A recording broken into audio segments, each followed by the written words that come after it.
Hello and welcome to NXTGEN Racing, the home of clean and fair sim racing for all.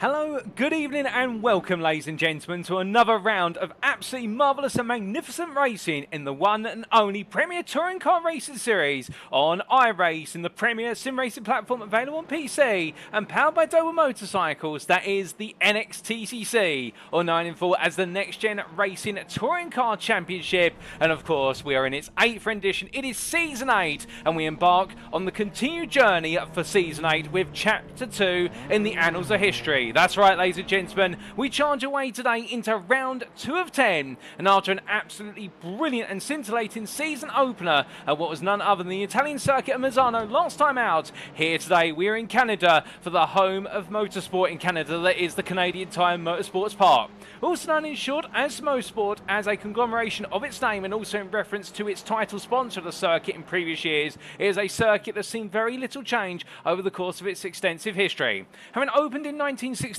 is a circuit that spans the best part of 2.45 miles and 10 corners. But within that short length is an absolutely daunting set of corners, and indeed a absolutely terrifying set of elevation changes. With the majority of the corners at this circuit being high load in terms on the outside tyres, and with plenty of off camber as a result of the elevation changes which flow from start to finish of each and every corner, it is a circuit whereby understeer on corner entry and corner exit are going to be proving pivotal in management if you want to get away a-okay by keeping the car on circuit, let alone getting to that checker flag and taking victory. But of course, points mean prizes, and victories are going to provide the ultimate points of all from each and every race. So the drivers get set and ready to go racing today, they're going to need to be absolutely precise from corner to corner and lap to lap should they wish to be able to come out on top. But who will be the ones who prove to be the masters on the Mosport circuit? Well, that's what we're here to find out. But as we welcome you all to this live broadcast from the circuit side, you could be tuning in via one of 3 media platforms your viewing pleasure this evening. Firstly, of course, we have the 2 official Next Gen Racing media platforms, one of those being on YouTube at youtube.com and search for Next Gen Racing.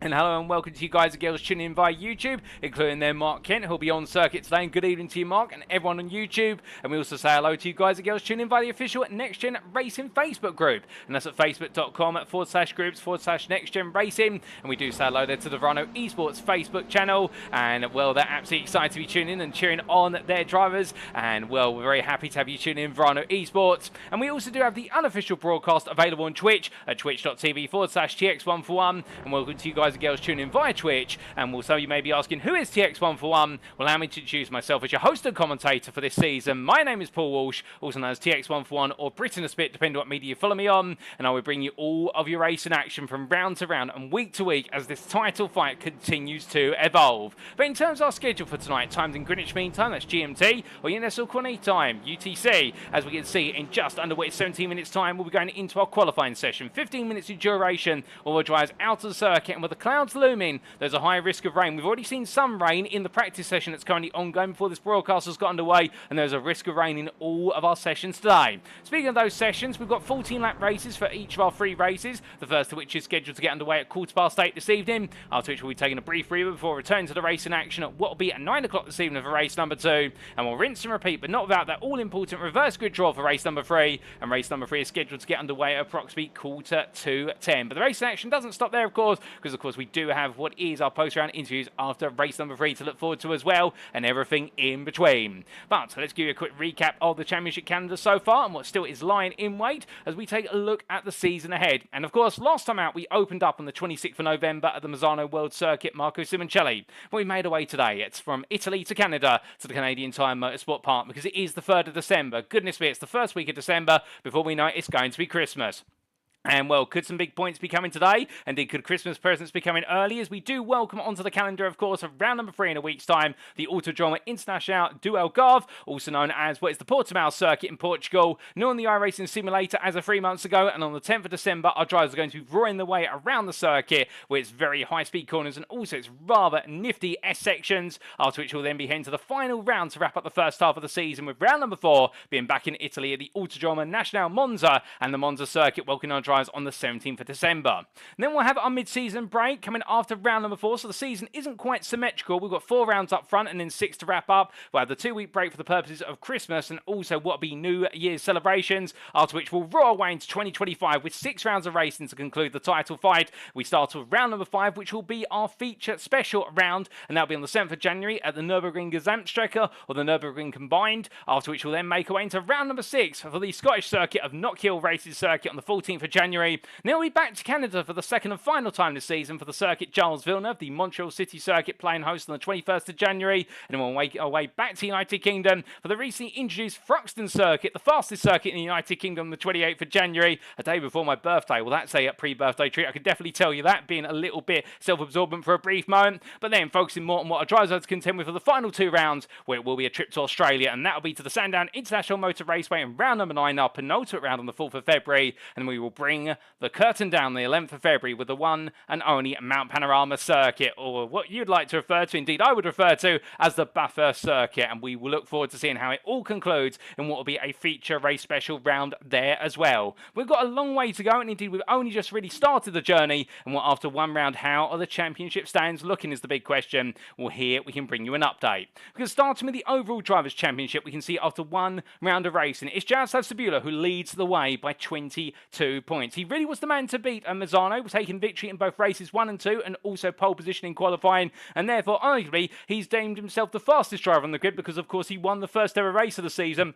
And that is the race where there's no success bias. However, many drivers will be looking to prove a point that perhaps he's not the fastest over the course of the whole season, including his next-gen pink teammate Benjamin McCluskey, who sits P2 and is only 1 point ahead of Mikey Doble, who would argue if things have gone slightly better at Misano, he could be leading the way. But still, the consistency of McCluskey and Doble have kept them well and truly in the hunt straight out the gates. Adam Delmont sits in P4, not too far behind, a further 4 points behind, and it's 2 points to a leading prime driver of Nick Clibbins, who had an absolutely brilliant day at Misano and really put a stake in the ground as to why he's one of the strong contenders in the prime class.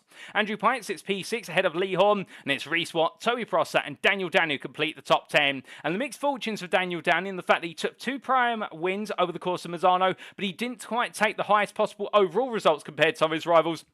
And that's why we have seen him down in P10 in the overall Drivers' Championship. Because remember, the points in the overall standings are based on your overall finishing position, with points being scored in the top 15 places overall only. And we'll show you the individual prime and AM points later on. But then coming outside the top 10 from the 78 points of Goldwyn Motorsport's Daniel Downing, we come to his teammate Sam Van Alst on 72, who is only ahead of Jamie Dory based on result countback, with Dory having a difficult day at the office last time out. And it's Ben Gregory, Jack Osborne and Alex Meredith who complete your top 15. Outside the top 15 by 2 points, Isaac Doble, who wasn't quite able to lay down the gauntlet at Misano as much as he would have liked to, the youngest member of the Doble family outfit there, not quite able to start off strong, but he'll be looking to go stronger today, as will Alan McCain and Matthew Sheraton, both having mixed fortunes as well in Italy. And then we can see there, it's Kieran Smart ahead of Matt Evans to complete the top 20.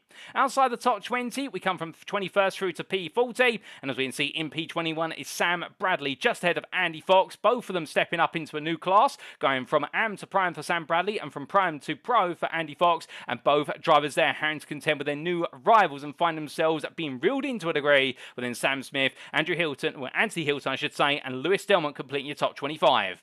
Duncan Rice, it's P26 ahead of Russell Fowler, with Eduardo Gonzaga, Lewis Mason and Sammy Arriba completing the top 30, and a special shout out there to Lewis Mason, your leading AM driver after one round, taking that win in the final race of the day at Misano in class. And then we see Josh Brown, the second place AM driver in P31, 3 points ahead of Joseph Doble, with Stuart Wyness behind based on result countback. And then Mark Sykes and Jonathan Collins complete the top 35, with the top 40 being rounded out there by Joshua Boot, Shane Abbott, Ben Altrier, Gabriel Struck, and also there with Gilberto Struck, I should say, and then Jonathan Berry completing that top 40. Outside the top 40, let's not forget about them. We have Kevin Smith, Mark Kent, Marcel Fritsch, and Costa Chatsconstantinou, and yet to be on the grid, Craig Tillerson, Gabriel Yilmaz, Gavin Gardner, Harley Bicknell, Jake Pitt, James Mazesgal, Michael Lees, Andy Chell, Gabriel Papaconstantino, Joe Newman, John Higgins Jr., Dan Mould, and Sean Doby. But then coming on to the prime standings, and this is where it's only the prime drivers, and they score based on the top 15 finishing positions in their class. And as we can see, Nick Clibbins has laid down that initial change on 158 points to the 140 at Daniel Daniel. And what separated the two of them is that whilst Nick Clibbins didn't pick up any class wins at Misano, he absolutely delivered with consistency with 3 podiums out of 3 to Daniel Daniel's 2 wins and a difficult third race. Reese Watt, meanwhile, sits in P3 on 135 points, and he's keeping himself well and truly in touch, with Toby Prosser and Ben Gregory completing the top 5. And keep your eyes out for Ben Gregory, as whilst he didn't quite have the momentum we expected last time at Misano, we think this is just the beginning. Sam Van Oel sits in P6, 15 points further behind, and he's 6 ahead of Alan McCain, with Matthew Cheverton a further 3 off. And then we do see Kieran Smart, the Track Scotland driver, returning to the grid for Season 8, and we had a great return and took the fight to many of his rivals, and Matt Emmons as well on his prime debut, while he 4 points behind and wraps up the top 10. Sam Bradley, hot on the heels of his AM rival from Season 7, both of them of course in prime now. He's 3 points further afield in Best of SP11, ahead of Lewis Delmont, and Lewis Delmont, the son of Adam Delmont, in the prime class, and he had a bit of mixed fortunes at the Misano circuit after what was a brilliant pre-season practice. We didn't quite play out their way at Misano in anger, but he'll be hoping today the only anger he'll feel will be the anger converted to happiness when he takes that checker flag. And it's Anthony Hilton, Sam Smith and Duncan Rise who complete your top 15, with Stuart Winus, Sammy Reba, Mark Sykes, Russell Fowler and Eduardo Gonzaga completing the prime top 20. Outside the top 20 for the primes, we have Gilberto Struck ahead of Shane Abbott, and yet to score any points this season and yet to be on the grid, I do believe, Harley Bicknell, Jake Pitt, James Pascal, Michael Lees, Joe Newman and John Higgins Jr. But then we lastly come to the AM class, and here we can see Josh Brown is the leader with 3 different winners in 3 races, and Josh Brown taking the first win of the day in the AM class at Misano, and that's why he's 6 points ahead of Lewis Mason, with Jonathan Collins in 3rd place. After a number of post-round penalties were applied, the AM class has been shuffled around, and that's why your race number 2 winner, in fact he was your race 1 winner, it was Josh Brown as the race 2 winner and Mason the race 3 winner, but that's why your race 1 winner in the AM class, Marcel Fritsch, is down in P7, and between him and the top 2 you've got Jonathan Collins, Kevin Smith, Jonathan Berry and Mark Kent, and well, this AM class is looking incredibly feisty. Costa Chat's gone down to not notching any points at Misano, and yet to appear on the grid, Craig Tillerson, Gabriel Yilmaz, Andy Chell, Gabriel Papaconstantinou and Sean Doby. But going on to the Teams Championship, of course, our 4th title fight, and here we can see NXTGEN Pink are leading the way. The defending champions looking to make it 5 crowns in a row. Well, they lead already and have opened up their account strong by the best part there of what is 97 points over Doble Sim Racing. Meanwhile, Doble Sim Racing will have to turn their attentions to Goldwyn Motorsport, hot on the heels by 5 points, and iRacing Esports a further 4 afield. And then we've got NXTGEN Orange Whiskey Runners just completing the top 5 there, ahead of SRO and NXTGEN Gold. The top 10 is completed by Aztec Racing and the Sim Racing Collective, who reignite their rivalry from Season 7. And JWM Motorsports will be looking to get stuck into that fight as well. And Atomic Esport, the new kids on the block in terms of what is the NXTCC, making their debut last time out, will they put themselves inside that top 10? And Osborne and Boot will be looking to go a little bit further today, particularly considering they have on their tail by 2 points behind Full Tilt v Motorsport.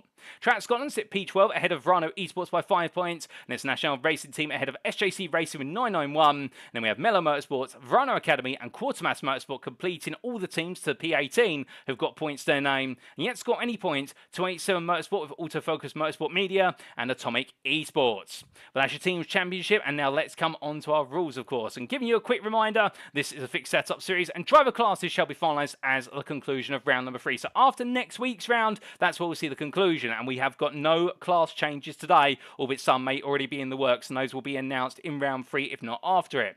In terms of our races, the race 1 grid shall be set based on results of qualifying, that's a given. The race 2 grid shall be set based on results of race 1, so how they finish in race 1 is how they line up for race number 2, and the race number 3 grid shall be set based as a reverse grid on the results of race number 2, the reversal position being drawn live from the commentary booth between P13 and P23. Each driver has 1 fast pair available in each race, and each race shall conclude after either the allotted lap amount of what is 14 laps or 30 minutes, whichever expires first. Adding on, we do have race stewarding in effect. As always, an independent race director is keeping their eyes out for track limit infringements and also the deployment of the safety car. And well, you can see the penalties there for track limit infringements, and drive-through penalties must be served in 3 laps should a driver pick up 1, and all racing incidents shall be reviewed post-round. We also do have the success ballast formula continue to be in place, and we've already seen the impact of it over the course of what's races 2 and 3 at Misano. And whilst we won't go through all the statistics, as always, the success ballast is now in full effect from round number 2 onwards, which means going into qualifying and race number 1, we apply it to the overall Prime and AM Championship classes based on the championship standings going into the round, and then we update it successfully come the end of race 1 and also the end of race number 2 for races 2 and 3 respectively. And we also will be seeing the continuation of that newcomer rule, whereby drivers new to the grid for this round, of which we do have a couple who are on the grid today new, will be running what is a newcomer success ballast of 16.6 kilograms, and we'll introduce those new drivers shortly. And there are the values on screen if you do want to quickly take a screenshot of them and work out who's carrying the most weight and whatnot. But as you can see there, we have success ballast ranging all the way from 56.1 kilograms all the way down to 4.7. But going on to our circuit for today, then we do have the Canadian Tire Motorsport Park playing host, and it is the Grand Prix layout in this circuit located near the town of Bowmanville in the Durham region of the Ontario section of Canada. A wonderful circuit, as we can see from the circuit map provided to us by iRacing.com, and thank you to iRacing for the absolutely brilliant simulator and the track maps that come as part of it. And well, this circuit really has to be seen three-dimensionally to be believed, as a two-dimensional circuit map does not do it justice. But 10 corners here, all starting in the run towards turn number 1, but a major gradient change at the start of turn 1, and that is the theme all the way through in terms of those sudden elevation changes, while drivers will drop downwards into the sweeping right-hander and then make their way uphill into Clayton Corner. But it is a major depression over the initial apex of Clayton that will see our drivers descend all the way through the long left-hander before contending with Quebec Corner at turn number 3. There it's a rise before a fall coming through the right-hander, and then it's a long way down to the lowest point of the circuit, heading to Sir Stirling Moss Corner, named after the infamous British driver, of course, and indeed putting in a lot of input into the way that the Mosport circuit should be designed and flow. And our drivers will make their way through the sweeping left-hander at turn number 4, the biggest gradient change on the circuit, before coming into the double right-hand hairpin at turn number 5. Then they'll make their way out and onto the back straight, the Mario Andretti straightway, and that'll be for the kinks of 6 and 7 before they go into the S's of turns 8 and 9, gradually rising in gradient as they roar their way through the right into left, and then complete lap at White's Corner, where it's very easy to run wide and end up in the barrier at turn number 10, just before you reach the end of the lap. But we'll have to wait and see who's able to avoid those off tracks and who's able to keep it calm, cool and collected and this Mosport circuit as we get ready to go racing. But speaking of getting ready to go racing, well, let's head back to circuit side, ladies and gentlemen, and immediately introduce some drivers who are new on the grid today, or should we say returning drivers for a good number of them, as the rain is back in force by looks of things. We've had another little bit of rain between when we started this broadcast and after, and we can see there his profile image showing him smiling, sticking his tongue out, is the eccentric SL and NXTGEN Gold Dan Molden, number 62, and he's the fastest driver right now in this final practice warm-up session, and looking good there is the Englishman. And of course he's been on the NXTCC grid in previous seasons, making his debut back in what was season 4 if my memory serves me correctly, with the SL and NXTGEN Gold outfit, and he has also picked up a number of overall wins in his NXTCC campaign. Wasn't quite able to make the full season for season 7, but he's back on the grid today, and we look forward to seeing what he's able to do in the rounds he's able to make for season 8. But you can never count Mould out. That's the one thing you can definitely say about him, as he is a driver who gives it all, a very respectful driver, but also doesn't mind getting his elbows out when needed, and we're very happy to see him back on the grid. But as he makes his way out to turn number 5, we also do have the return of another driver as well, and many of you will remember him, and indeed a NXTCC race winner in the past as well. And it's from Doble Motorsport, it's Wayne Douglas. He makes his way on through, and I do believe they're the manager of the real life racing team that does compete in GB3 and GB4, and has been the starting point, if not a means of progression, for many a major racing driver around the world, whether it be in the United Kingdom or further abroad. I'm very happy to see Wayne Douglas on the grid today and looking to give it his all, and he'll be in the pro class, much like Dan Mould. Both of these drivers previous pro drivers, and they stay in the pro class because they have been previous overall podium finishers, if not overall race winners, as Wayne Douglas there putting it up on the inside and making his way back to the pit lane via tow very shortly. Now we also do see Daniel Downing, who was back on the grid, of course, making his return after missing season 7 last time out at Misano, and returned in absolutely brilliant fashion with 2 top 5s overall, as well as 2 Prime wins in races 1 and 2, and well, he really was the star of the Prime class. But further down the order, we do have some newcomers on the grid, and they're new to the NXTCC, and here he is, Sean Doby, the Scotsman from 88 Tech Racing, the 159, and he's bringing the Hyundai Elantra. And I've had the pleasure of seeing Sean Doby do plenty of racing in Porsche Cup 992 machines in other series, and I can tell you one thing, when he was on the grid for the UK Sim Racing Porsche Cup series, he started off as a bronze class driver, and very gradually over the course of 5 seasons made his way up the ranks to becoming one of the regular podium contenders in the silver class. And he starts his NXTCC journey in the AM class, and he's going to be a driver who we will keep a good eye on for the simple reason, don't expect him necessarily to be the fastest out there today, but he learns quickly from season to season and race to race, and that is the thing with Sean you always have to keep in mind. He will set himself a goal, he will achieve it, and then he'll set himself another one. He really is an inspirational driver, and we look forward to seeing how he can inspire his rivals to battle him today in the AM class, and good luck to him as he makes his debut on the grid here at Mosport. As he makes his way through, those are our 3 newcomers on the grid today, or 2 returnees and 1 newcomer if you will. And that's just in time with a minute to go for us to make our way into what will be the qualifying session. Isaac Doble currently P15 there in the number 65 for Doble Sim Racing. And he gives us a little bit of an opportunity to take a look in the respective chats and say hello to a number of you who've said hello recently, including Catherine Meredith there in the YouTube chat, who will of course be cheering on son Alex Meredith first and foremost amongst other drivers. And Alex currently parked up in the pit lane there, albeit inside what is the car there of Lewis Mason. So therefore I think it is a bit of a cramped pit lane if you will, but we can see out on circuit Stuart Wine for Track Scotland, the number 61 driver there, and he's looking forward to what he can do today. We also say hello there to Jones86, who absolutely is spot on there, saying such a great track Mosport, no doubt about it, and we look forward to seeing how the racing goes on. And also mention that Dan Mulder is back. What and indeed, Dan being back is an absolutely eye-catching headline, no doubt about it. We also say hello in the Facebook chat there to Mike Barber, and he's cheering on the Vrano Motorsport guys, and indeed we've got the Vrano esports team and also what is the Vrano Academy teams out there, 2 Vrano teams to keep your eyes out for. And we make our way, ladies and gentlemen, into qualifying, and here we go then. It is going to be 15 minutes when our drivers leave the pit lane, and with that in mind, 15 minutes of qualifying, it can only mean one thing. It is all going to be about trying to get that best possible lap in as soon as possible, as Gavin Gardner making his way out of the pit lane there. Oh goodness me, that is very tight, and I think that might have been Dan Mould there saying don't mind if I do, and he'll be the first out of the pit lane as they make the way out on towards what is a drying circuit. We haven't got any rain at the moment, but it is definitely a circuit whereby the weather has not been kind, and could that play a big factor in this qualifying session? The fact you've got a wet circuit at the moment, and a number of drivers have gone out on the wet tyre, it must be said,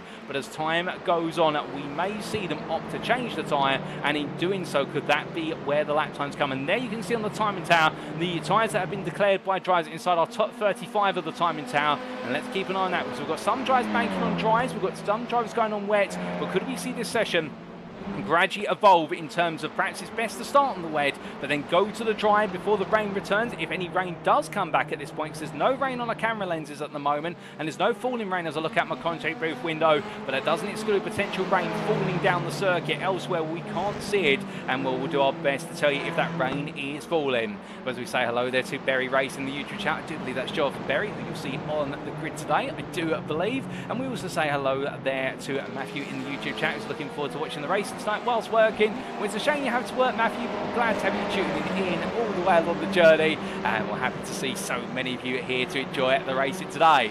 Now, as our drivers make the way around on their outlaps here, indeed trying to find where the damp patches are there any standing water puddles, and also just trying to get themselves around as quickly as possible, because 15 minutes of the qualifying session, it sounds like a long time in principle, but in reality it is definitely not a long time. Once that time starts to trickle away, well, it does mean this qualifying session could also be about just taking it easy, getting a bank lap or 2 in, and then protecting the wet tyre if you're out on the wet, until the circuit is now starting to get to a dry circuit where you can get the optimum time out the wet tyre, but you only get one shot on that compound, because come the end of that lap, the wet tyre will be boiling hot, because remember, the idea of the wet tyre is it naturally cools down by driving over wet patches of the circuit, and when you're on a dry circuit, well, you haven't got any water to cool the tyre, so therefore, when you're on a dry circuit, the wet tyre, it may be okay initially, but it will very quickly destroy itself, and that's why you've got to be very careful with that wet tyre if you are on a drying circuit. But he makes his way on around. We do have some brave drivers on dries, and that does include Andrew Pike, and the Sim Racing Collective driver, he's known for being brave in many respects.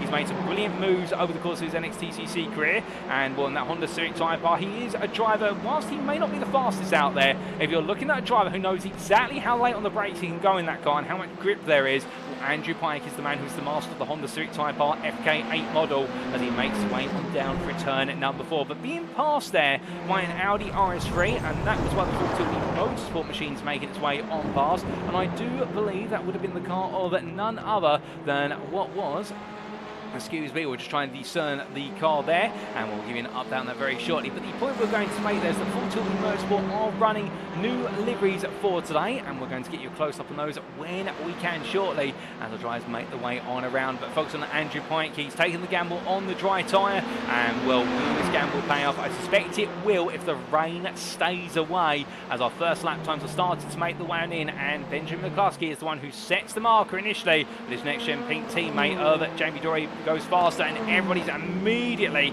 starting to put those laps in. Wayne Douglas now the fastest out there with no major success ballast in the car. That 16.6 kilograms will be there as a newcomer's ballast, if you will, but otherwise he makes his way on through turn number 2, and as he does so, it's Kieran Smart who's the fastest. Then it's Isaac Doble goes even faster. The lap times are already coming down. They started off in the first round of times in the 35s, and they've already come down to the top of the 33s. And that's how quickly the lap times can evolve here. And well, of course, if you're further back in that initial outlap pack, it does mean that you're running on a circuit whilst you've got a spray of drivers in front. You've also got a circuit that's coming up to temperature quite quickly, and therefore there's less water for you to drive on, and therefore you've got arguably a grippier circuit for the tyre compound. But you'll notice there inside that top 20, no dry tyre runners. It's all wet runners at the moment. So it is the session of the wets currently, but we're going to expect it to swing the other way in due course. But then coming back to that point we were making with regards to Doble Motorsport, well, you'll see here Ben Trier, their pro driver, making his way on around and running a new livery, albeit a slightly modified version of it. The livery being put together by none other than Doble Motorsport's own Mark Kent, who's the designer. I believe he's their lead livery designer. He's put all the liveries together for the team over the course of their respective seasons in the NXTCC. He's running a slightly modified version in commemoration of being the Prime champion from season 7, as he puts on an absolutely brilliant display there, drifting his way into the first part of the S's, tucked in behind one of his rivals, and I think that might have compromised his entry run, so much so he backs off there into White's corner in order to let Alex Meredith go. And well, a smart move in there from Ben Trier to avoid the risk of potentially impeding the driver. But Trier on the dry tyre, and well, that will be a valid lap. It puts in P18 on 35.931. If we exclude the slide through turn number 8 and the slowdown that followed at the rest of the S's, I would say that lap was probably in the region of a 34.7. And well, for Trier, that's going to put him at a 34.7 towards the bottom end of the top 15. The dry tyre, if you can get some temperature in it, may be a tyre to consider at this point, but you're going to have to push it hard, and a lot of drivers struggling and sliding around out there, no doubt about it, including Eduardo Gonzaga. And well, we see him here on the inside coming through Quebec corner. I think he's had an off on what is the wet tyre coming on through turn number 2, and therefore deciding coming out of Clayton's to get off the racing line entirely and just make his way out to Quebec on that inside. But the velocity driver there just trying to keep out of everybody's way, but it's very hard to when you've got a circuit that has over 40 cars going around it, and it's only 2.45 miles in length. It sounds like a lot of mileage for all those cars, but when you do the mathematics, that's not much space per car if they all equally space out. But as he makes his way off there, and well, I believe he might be tied to the pits very shortly, given the fact he's come to a stationary stop on the run of Moss corner. We look to Mikey Doble, currently in P8, and as he makes his way on through the right-hander into the S's here, coming through turn 8 into 9, one of our faster Audi drives out there will be Gavin Gunner, Isaac Doble, going a bit faster. Isaac Doble, his brother and teammate, being the fastest man out there at the moment, 33.433. As we do see coming into pits, Jamie Dory. Now, is Dory thinking it's time to go to dry tyres? Because normally this wet tyre, you can run for the entire qualifying session if you need to. And, well, that's going to be an interesting gamble as Doble, as in Mikey Doble goes P2 there, only 800ths off a brother Isaac on a 33.511. So this circuit is getting much faster, and we're now down to the mid-33s, and we're keeping an eye on what they're putting on Dory's car in that pit lane. Are they putting the dry tyre on? Because if so, that could be a sign that some now going to gamble, as Andrew Pike goes the fastest of everybody on the dry tyre. It's a 33.060, and there it is, the proof in the pudding, and Pike has found the tyre temperature. He's been able to extract the lap, despite there being quite a bit of water still on the circuit, and this circuit is now in the condition to run dries, and Dory has put the slicks on. I can also tell you that Daniel Downing is now out there on slicks. Ben Trier is going fast, he's up to P8 now, so therefore we are at the crossover point, and well, with the rumour being there's some rain expected right towards the end of this qualifying session as the sun comes out, and I think it's going to make me mark my words, it could be that right now you've got to get on that dry as quickly as possible. But the problem for our drivers is, yes, you could park up and tow to the pit lane, But given this is a fixed setup series where you have to run a preordained setup and you're not allowed to take the fuel out of the car, that means that as drivers right now, if you tow to the pits in order to switch tyres, you will have to put all the fuel back in the car, and that's not ideal. As look at that camera angle there, that shows you the drying line on the circuit. If no other camera angle will, it is a dry circuit so long as you are on the dry racing line. And well, we've got even more times coming in. In fact, Sam Van Olst is all the way down in P38. He's coming towards the end of his lap. What's he going to do here? As the Doble Motorcycles drive across the line, he jumps to P3. He's on the slick and he suddenly found the time out there. And Doble Motorsport now at P1 and P3. The two primes are Downey and Van Olst. Well, there's not long left in this qualifying session, and I wouldn't be surprised if we see more lap times tumble. I wouldn't be surprised if we see our regular order of drivers inside that top 10 being completely dismissed, and we completely mix it up here. That's what these mixed weather conditions can do. Andrew Pike goes fastest again, a 32.0 now. He's almost a whole second faster than anybody else. I suspect he will experience a bit of catch-up play from what we Jamie Dory, Mikey Doble and Isaac Doble, given how fast they've been on the wet tyre. But Andrew Pike right now has made it absolutely perfect in terms of decisions to go on that dry tyre, invest in it and get the temperature, and that tyre is now going to hold its temperature really well. It's one of the key strengths of the Honda is that once those tyres are in the temperature range they need to be, they don't lose temperature as well as some of the rivals, and that is going to be something that Pike can carry all the way to the end of this session if he chooses just to run that one compound. Or does he gamble and come in shortly and put a new set on and potentially try to put a 31 in, perhaps even a 30 if he's feeling brave, and end this qualifying session knowing that nobody can catch him? Well, that's going to be a gamble that only he can decide whether he wants to be the one to throw his chips into the roulette wheel, if you will. But as he makes his way on down the back straight, will mean, well, we need to give you an on-board lap of the Mosport circuit, and well, to do us the honours today is going to be none other than Ben Ultria, our Season 7 Pro-Am champion, and well, he's in what is the Pro class of this season as he makes his way through the final corner. And let's take you around for a flying lap with Ben Ultria from Full Tilt Motorsport. As he makes his way up towards turn number 1, up into 4th gear here as he just gradually dabs the brakes to point the nose into the apex, as he makes his way all the way through that downhill run before now on the rise on the exit, and then up towards turn number 2, heading into Clayton's corner, having a brake completely blind over the rise there and dropping his way down to the corner, but lets the car creep out to the outside, lets some understeer kick in as he makes his way in towards turn number 3, and will avoid the traffic there, but compromise entry line, it'll be into Quebec corner, much tighter entry than he would like, and I think there the JWM Motorsport car just seen him a bit too late as Ultria makes his way out the right-hander and now in towards Moss corner. But here it's a downhill run. Hold on to your breath, ladies and gentlemen. If you're a fan of roller coasters, here we go as Ultria will try and commit to full throttle for a left-hander and put the car to the left-hand side. Before going hard on the brakes. Oh, goodness me, there's a car pointing the wrong way. That's Sam Bradley who's cut across the circuit just in time, but Ultria doesn't flinch it from 1st gear back up to 2nd, coming through Sir Sterling Moss hairpin, and now it's flat out all the way down the Marion Andretti straightway as he heads up towards the exit at turns 8 and 9, but now just staying on that dry line, not wanting to bring the car over to the left-hand side whatsoever, but not too tight to the inside of the circuit either. You can see where the wet patches will be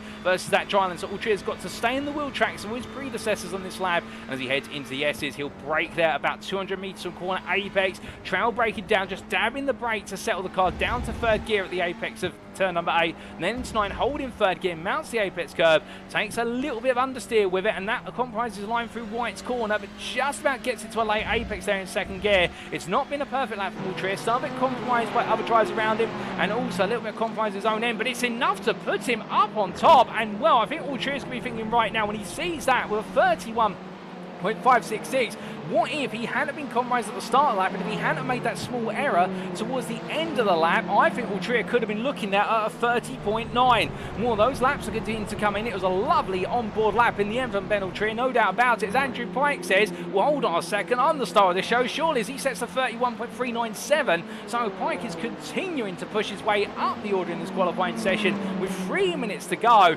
And well, right now it is a 1-2 of pros, and then we've got 4 Pro-Ams splitting the top 10 up. Meanwhile, in the AM class, let's not forget about it, and here is your leading AM driver. He's just moved himself up from outside the top 20 to well inside it. It's Marcel Fridge as he heads across the line, and well, the previously WS Racing esports driver, part of the Verano Academy team for this season, and as he makes his way through turn number 2, he's currently P15, now P16 as Toby Prosser leaps up to P10, and well, Marcel Fridge right now trying to get the job done as Jaroslaw Cebula moves up to pole, and well, he's on a 30.953, and remember we said we were expecting 30s by the end of this, the conditions conditions continue to improve, and he's the first one to break his way into the 30s. And now how low can they go? As he's stuck by Anthony Hilton at the moment, who I believe is on a lap, so therefore Hilton has the right to deliver his lap as he pleases, as long as he's not driving erratically. You can see Hilton there in the Audi RS3 really attacking Formula Motorsport, and great to see him back out there after it was a very frustrating day at Misano, it must be said, for the debutant. But the American driver back here today and back on home continent soils. That's too wide there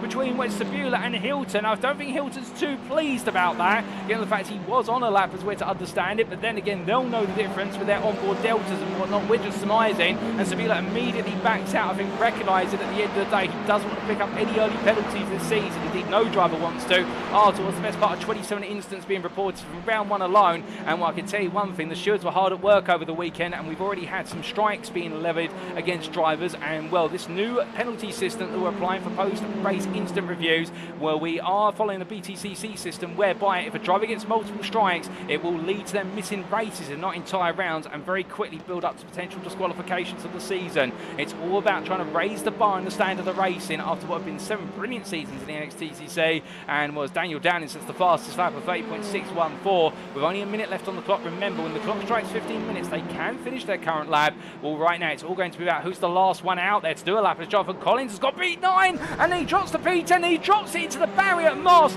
and oh goodness me, and for Collins, well, that is going to be his qualifying session over. But is it enough on a, what is a 31.5 to potentially swipe away and pole, and could that even be inside the top 15? Dan Mould now sets a 30.118. I think 29 is going to happen at this rate, because Mould right now has completely pierced the sky as he pulls off a racing line and decides to back off there and, well, pulls to the grass. I think he's flabbergasted at what he's been able to achieve. But Ben Altrier says, no, you haven't done it, as I set a 30.0 from Altrier's perspective. And as he continues to do so, meanwhile, Lee Horn now goes fast. That's a 29.610 for the Whiskey Runners with NXTGEN driver. So there's so much time out there, they can't stop until that literal checkered flag comes out. And then it's all going to come down to who's the last driver around on the final qualifying lap, because that's all the time as we've got an off track there for Michael Lees as he's returning to the grid today. And as he takes a trip to the grass, he'll look to get it back together as soon as possible. It's completely unpredictable here in qualifying as we look to Kevin Smith, currently P47, and well, he's the lowest or tries to get a time on the boards. He runs to the grass. Smith's qualifying session is over then. He'll be starting from the very back of the running order, and number drivers in the pit lane choosing not to run in qualifying.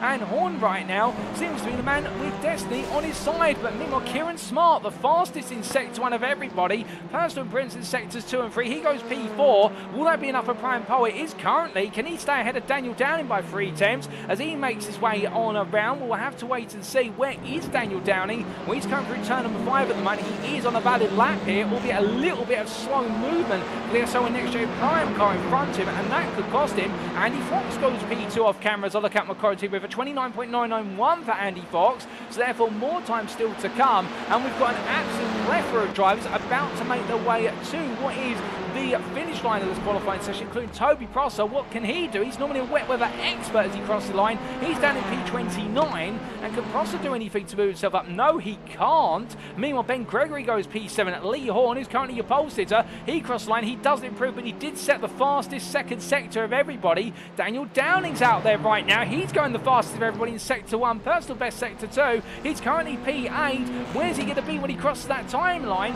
He's going to remain P8. We're completely compromised final lap. Sam Smith comes on through, goes up to P19, and well, ladies and gentlemen, I think if my vocal cords are going to hold up, that is qualifying complete, and Lee Horn steals away a pole position here. He really has proven ever since the arrival of the wet weather to be absolutely devious in these conditions, and Lee Horn takes his first ever, I believe, overall pole position from qualifying. If not, it's his second one, and he's joined on the front row of the grid by Andy Fox, who left it late in the day for Goldwyn Motorsport to join the NXTGEN with Whiskey Runners driver on the front row of the grid. Meanwhile, Pro-Am pole, it's going to go to Kieran Smart, his first ever Pro-Am pole position, P5 as well, his first ever time qualifying inside the top 10 overall. And in the AM class, Jonathan Collins, despite putting in the wall at Moss Corner on an even faster lap, he did enough to take P18 and with it AM pole position. Well, this qualifying session kept us guessing all the way to the final checkered flag, but there we go, ladies and gentlemen, and without further ado, it's time to head to the grid for our first race of the day here in Canada.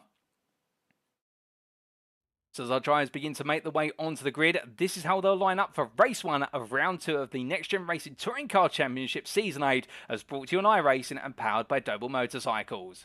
Lee Horn has taken his maiden pole position overall for Next Gen Orange Whiskey Runners Racing. He's joined on the front row by Andy Fox for Goldwyn Motorsport. Ben Altrier starts P3 for Full Tilt B Motorsport, and then behind him on the second row of the grid will be SO Next Gen Gold's Dan Mould, who rejoins the grid as of today, and fantastic to see there. Even though he's had a few rounds away, it hasn't dampened his pace or enthusiasm. Kieran Smart, your Pro-Am pole sitter, starts P5 for Track Scotland, and the Scotsman is joined on the third row of the grid by Jamie Dory for Next Gen Ping. Ben Gregory starts his day P7 for Full Tilt B Motorsport in a good qualifying session, one of his finest, and he's got the company of Daniel Downing for Goldwyn Motorsport alongside. Completing your top 10, it's Wayne Douglas for Douglas Motorsport and Reese Watt for JWM Motorsport, and then we do have behind them, starting best of rest, P11, Jaroslaw Cebula, the overall championship leader going into today, and the Next Gen Pink driver will know that hard work lies ahead.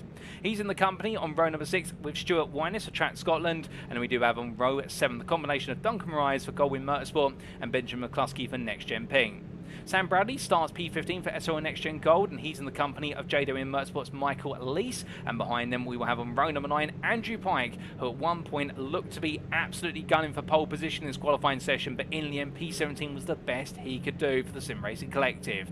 He's got the company of Jonathan Collins, your AM pole sitter for Next Gen Orange Whiskey Runners Racing, and your top 20 is completed by Sam Smith for iRacing Esports and Mark Sykes for Next Gen Orange Whiskey Runners Racing. We then have your second place AM driver on this grid. Mark Kent starts P21 for Full Tilt B Motorsport. He'll be gutted to not be inside that top 20, but no, his rivals are not too far away, with Mikey Doble for company alongside him P22 in a difficult qualifying session for the Doble Sim Racing driver. We then have Sam Van Ols P23 for Goldwyn Motorsport, and another surprise there as well, Isaac Doble for Doble Sim Racing starting P24. Doble Sim Racing definitely getting this qualifying session wrong, and therefore starting in some of their worst qualifying performances since they've ever been on the grid in the NXTCC. We then come to row 13, and Nick Clevin starts P25 for iRacing Esports, with Next Gen Pink's Gavin Garner P26 alongside. Our qualifying positions for both of them, we normally see them inside the top 10, and then James Smaslersgow P27 for Aztec Racing ahead of Jack Osborne for Atomic Esport. Toby Prosser starts P29 for Aztec Racing ahead of Anthony Hilton for Mellow Motorsports. And then we do have Adam Delman P31 for SO Next Gen Gold ahead of Matthew Cheverton for Aztec Racing. And behind them on row at number 17 will be Russell Fowler for Verano Esports and Marcel Fritsch for Verano Academy. Then we'll have on row at number 18 Andy Chell for Courtmass Motorsport, making his debut today after not being on the grid in round number 1. Happy to see Andy here today. Alongside him will be Alan McCain, who starts P36 for iRacing Esports. And then we do have on the 19th row of the grid the Brazilian of Gilberto Struck for National Racing Team and the Welshman of Jake Pitt for Aztec Racing. And before them, or after them I should say, completing your top 40, Gabriel Yilmaz for Aztec Racing and Matt Emmons for Verano Esports. P41, it's Lewis Mason for SJC Racing with 991 Racing, and we have Lewis Delman alongside him P42 for SO Next Gen Gold, and then it will be Josh Brown for National Racing Team and Jonathan Berry for Quartermass Motorsport.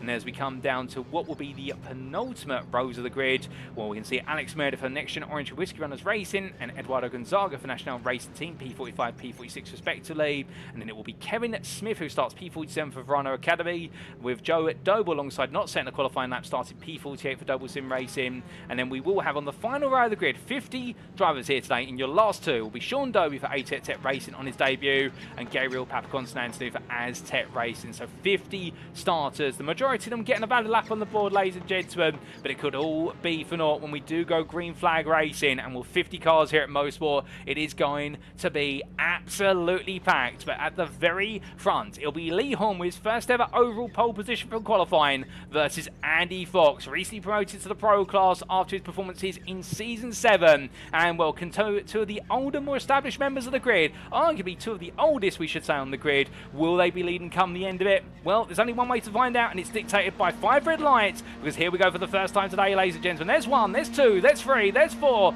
there's 5, and it's lights out and away we go for the first race of the day here at Mosport as they roar away. Lee Horn gets a good start. Andy Fox is swallowed up by the field as they make their way down, but look at Dan Mould, who absolutely leapfrogs his way into lead this race. He makes his way up towards turn number 2, and as he does, we look to the blimp camera there, and you can see all the field mostly safely away, it would seem, albeit we've had a bit of an instant further back, I do believe, but there has been a parting of the field, but the whole field has managed to survive the opening corner at least as they head on through and all into turn number 2, and this is where cold tyres is really going to catch you out as a driver potentially. But as our drivers roar their way away, one thing is for certain, Dan Mould is absolutely storming away as they head up towards Moss Corner for the first time, and Jamie Dory has found his way around the outside of Lee Horn in the run on through Quebec Corner, but as they come on down through turn 4 in towards 5, well, now there will be a little bit of stability here, although Jamie Dory must lose in the rear of the car. Over the right-hander, and as he exits, running out wide there, there's going to be some standing water on that exit curve, but keeps it together. Meanwhile, further back, we've almost got 3 wide in. This is Daniel Downing, Reese Swan, and also Andy Fox. But as they make their way up towards turn number 8, I've just had it whispered in my ear, ladies and gentlemen, that we do have a drive-through penalty already for Adam Delmont for a jump start. So that's why you're going to see Adam Delmont have to come into the pits at the end of this lap, if not within the next couple of laps, in order to serve that drive-through penalty. Some early drama already in this race before it even gets to the end of lap number 1. But Ben Gregory right now trying to break away from Kieran Smart. In fact, he's taking the lead in the Prime class over Kieran Smart as they make their way through the S's. That's happened into the S's and out of it. But here comes Stuart Winers, and Smart is struggling here as his teammate looks to put some pressure on as they head on towards lap number 2, but roaring their way down into the pressure for turn 1. Well, it's a mixture of tyre compounds around. We've got some wet runners out there who I think may have gambled on the wet tyre, and the fact that in the forecast we do have some rain for the end of this race. But at the end of lap 1, it's Dan Mould who leads with Jamie Dory on the wet compound P2 and seemingly struggling after a good start. Lee Horn P3, Ben Altria P4, leading Prime driver Ben Gregory at P5 on the wet tyre versus the dries of Smart and Winers behind. Track Scotland, oh goodness, there's contact, and that is Ben Gregory to the wall at turn number 3, and that was contact there, I believe, with Kieran Smart, and Gregory's race goes backwards into the barrier as quickly as it starts, as Reese Watt meanwhile now gets promoted to P7. Andy Fox is coming through as well. Kieran Smart drops to P8 with some damage on the car. There is Michael Lees up the inside of Smart in towards Moss Corner, and we're coming onto the end of the hairpin now, going into the second half of the lap. It's then Benjamin McCluskey completes your top 10. In the AM class, let's not forget about our third class in this grid, it's Mark Kent for Full Tilt Motorsport who leads the AMs, and well, Jonathan Collins has fallen down quite a degree. He's dropped down to P27, but I don't know what the story is there. We'll try and get an idea of what the story is for Jonathan Collins shortly, and I believe it was an off track at the start of the race, or at least on what was lap number 2. But meanwhile, hold the phone here as we've got plenty of battling in the AM class, and this is Gabriel Yilmaz versus Andy Schell and Muscle Fritsch as they all scurry the way down the Andretti straightaway, and as they roar their way on through. Well, right now, Gabriel Yilmaz is the third of the AM drivers in this pack, but he's on the outside of Schell heading in towards the S's. There you can see him in the Aztec Racing red and gold car. Meanwhile, defending on the inside, that's Alex Meredith. And in fact, I think Alex Meredith is making his way on through.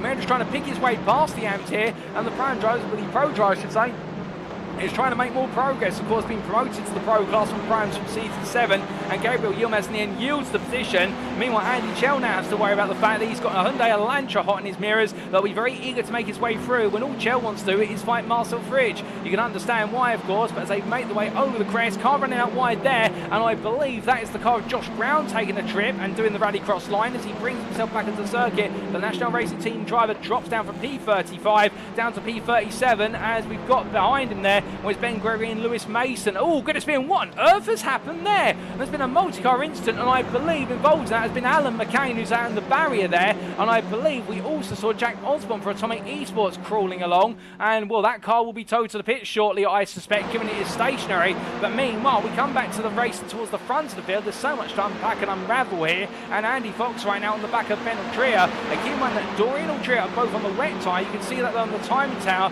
whereas everybody else around them is on the slick dry compound. And well, the clouds are building here in Canada. I wouldn't be surprised if the wet runners have gambled hard here, and they are hoping we get some rain in the final half of this race. But then again, Andy Fox goes around the outside to the inside of Altria, and Altria right now, he's got to play the game of try and plug the rot, but he's also got to try and keep those tyres as cool as possible, because otherwise he'll lose life in them. Meanwhile, behind, we've got an absolute scrap going on here. It's Jaroslaw Cebula trying to park himself on the inside versus Reese Watt, Wayne Douglas and Michael Lees, as Lees looks to get close, and we ride a ball, but Lees goes wide out to the grass there, and well, well, a little bit too much speed and a bit of understeer cost him dear as Isaac Doble tucks in behind him, and well, in the end, Isaac Doble not able to find a way through. Adam Delman is into the pit lane off camera for his drive-through penalty, I do believe. But meanwhile, looking back up to Jamie Dory, Wandy Fox hasn't quite given up here versus the wet runner, and Dory runs out wide. He's got no grip. I would imagine those left-hand side tyres are absolutely begging to be put out their misery right now in terms of how hot they're running, and I think Dory is falling off the tyre cliff at this point. As sideways goes a car, and that is Kieran Smart almost losing it there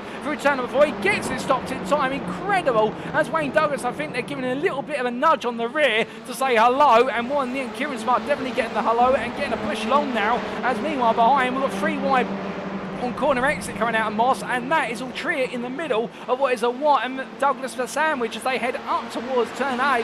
And what as they do now, they go 2 by 2, and Ben Ultria falls back into position as we ride on board here with the 504 drive. Spray absolutely going all over the dashboard, well, in terms of the windscreen I should say, not inside the car. And as he heads into the corner, well, Watt and Douglas side by side. Oh goodness me, and it goes wrong for Watt, losing it there on the apex, and well, Reese Watt end up into the grass, and I believe that might have been a bump with the apex curb of turn number 8, plus also contact with Wayne Douglas's car in the side-by-side, and will tap in those curbs with the fact they've still got water on them. It's tantamount to very quickly finding yourself on a one-way trip to the grass. But Watt's been able to avoid the barrier, but he drops down a P14, and Reese Watt doing very well to save that, no doubt about it. But as he brings himself back together, well, meanwhile, we do look to Daniel Downey here side-by-side with Mark Kent, and Mark Kent, your leading AM driver, continues to try and carve his way up the order, and in fact getting ahead of Downey, who is struggling by comparison, and that dry tyre does seem to be just given a natural advantage at this time as the drivers make their way on through. Albeit, of course, the flip side of the coin is that the wet runners still hoping that there is going to be a little bit of rain. But up the order there, we do see the Goldwyn Motorsports cars trying to make progress, and this is Duncan Rays battling with Mark Sykes, and in the middle of them, or trying to get his nose into the middle, is Nick Clibbins. Nick Clibbins, remember, started a long way down. He stayed down in P25. Mark Sykes are defending well as Duncan Rays is passed around the outside through turn 4 by Clibbins. It's not really a too-wide corner, so I think them Rays are deciding just to back off and play it safe. But the move being made there, and the Audi RS3 and Nick Clibbins gaining another place and pushing hard. But as the drivers continue to roar their way up the back straight here, we've got a replay of what happened to Jonathan Collins in lap 2 that explains how he fell out of the AM lead. And here it is, ladies and gentlemen, into turn number 1, battling there while the Doble sim racing machines. And Collins just ran out wide, no grip available to him, and well, in the end rejoined after losing an absolutely huge haul of places. And well, that was the journey there for Jonathan Collins. He did return from the internet ether, and I think battling there with Mark Kent, who tried to go around the outside, and it all went for Collins. And meanwhile, ladies and gentlemen, we come, oh my goodness, and we return. Only months ago we were looking at this battle, and that's 3 cars that all come together at the final corner, and that's at Whites, that's Moraes, that is Clibbins, and also Sykes. But what exactly has caused them all to end up in this situation? Well, there's more cars coming into the sea the instant they all part the seas, and my good lord, that is some brilliant reactions from everybody involved. And well, it won't need to be a safety car as a result, given the incident has not erupted any further than that. But what on earth happened there? We can give you a quick replay to explain. Well, this was Nick Clibbins, car in front losing control. That was the number 32 there from JWM Motorsport, and I think everyone out of sorts. Oh no, and well, in the end, Clibbins losing it as a result, I think, reacting to what was happening in front. Sykes as well, and Duncan Rice just coming into the scene of the incident as a completely innocent passenger. We ride on board here from the 33 driver's perspective, and you'll see there goes the JW Motorsport car. I think that was Michael Lees. Then went Clibbins, then went Sykes, both separately in reaction, and Rice tried to find a way to take evasive action, but on a wet line, on a dry tyre, in the end there was nowhere for the South African driver to go other than to Clibbins. But congratulations to everybody for avoiding. But also notice there in the distance, that's Mark Kent's car that was parked up. So Kent has fallen out of what is the lead of the AM class, I would suspect, and Jonathan Collins, suddenly after his early excursion on what was lap number 2 at turn 1, Collins finds himself leading in the AM class, and Andy Chell won his debut here today for Quartermass Motorsport in the number 5. He finds himself P2 in the AM class.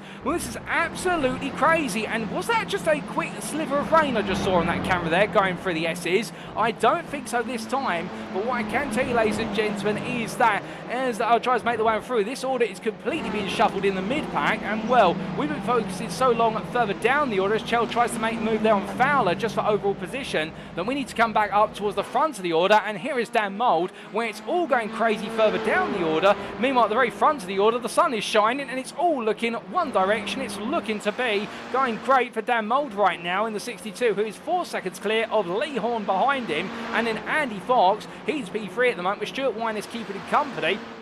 Well, I think that Jaroslaw Cebula will be very keen to make a move here sooner rather than later in order to try and take the move to Andy Fox. But from them, Wayne Douglas battling here with Kieran Smart, and Smart, will he let it go or will he fight this hard given the fact that they're not in the same class, albeit they're fighting for overall points here and team championship points. But as they come in towards turn number 8, I think on that outside line, there's only one place to go for Kieran Smart, and that is to back off and keep on the dry line, as otherwise the car is going to let go. And as he heads in towards turn number 10, that is rain falling. I can see that on the camera, and well, that means this could suddenly be a race that comes back into the wet tyres advantage, albeit we've still got what is 7 laps to go in this one, ladies and gents. But you couldn't have asked for the rain to come at a more perfect time, literally on the halfway point, and that is in full force, as I also have it whispered in my ear by our race director as he looks out of his own booth here inside the studio, and he's saying that it's absolutely raining right now, and well, he's got access to more cameras than I have, I can tell you, ladies and gents. But for right now, well, this race is very finely balanced, and could the rain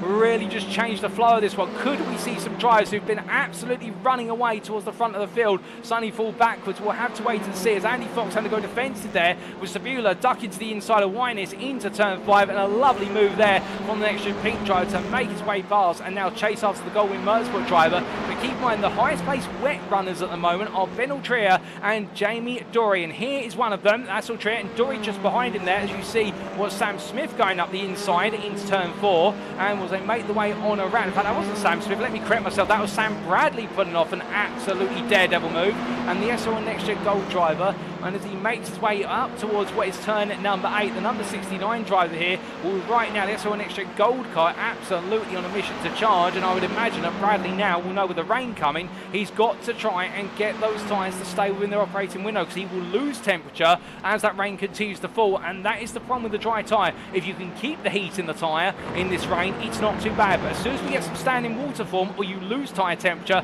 that is when the slick needs to be shod and you need to go to the wet tyre immediately. But as our drivers continue to push on around, well, Ben Altria is still struggling a little bit here. You notice that Dory came off a racing line down the Marion straight away to cool the tyre, but there is Bradley looking up the inside, trying to make a move on Altria for P13. Hasn't quite found it this time around, as meanwhile, Jaroslaw Cebula has found his way past Andy Fox for P3, at least initially at turn 3, but there's Fox trying to look back to the inside into 4, but Cebula here getting everything done right as we ride on board, looking back from the rear of the number 80, and well, right now the Polishman doing everything right here in order to break away from the Briton chasing him, and Wyness, the Scotsman behind, I think watching on with eager eyes, because he is the Pro-Am leader, so he doesn't need to pass these guys to take Pro-Am victory, but I think he'd love to take an overall podium with him as well, and will that be a huge achievement for Track Scotland after what's a great season 6 for them in their debut. I think Track Scotland wants to go higher this season after regrouping in that absence of season 7.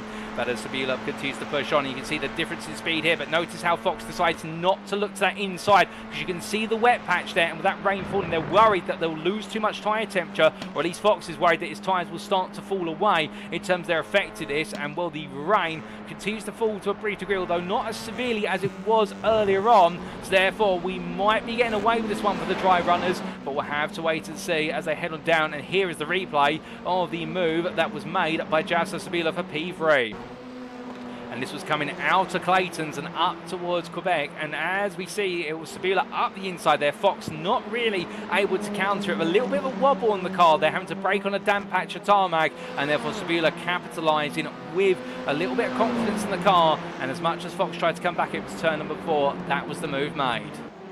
But as we return to your live racing, ladies and gentlemen, more still to come as we look to Isaac Doble, who right now on the back of both Michael Leeson and Andrew Pike for P9, and of course running in P11 is Isaac Doble at this time, with 5 laps left on the clock, including this lap that they're currently on.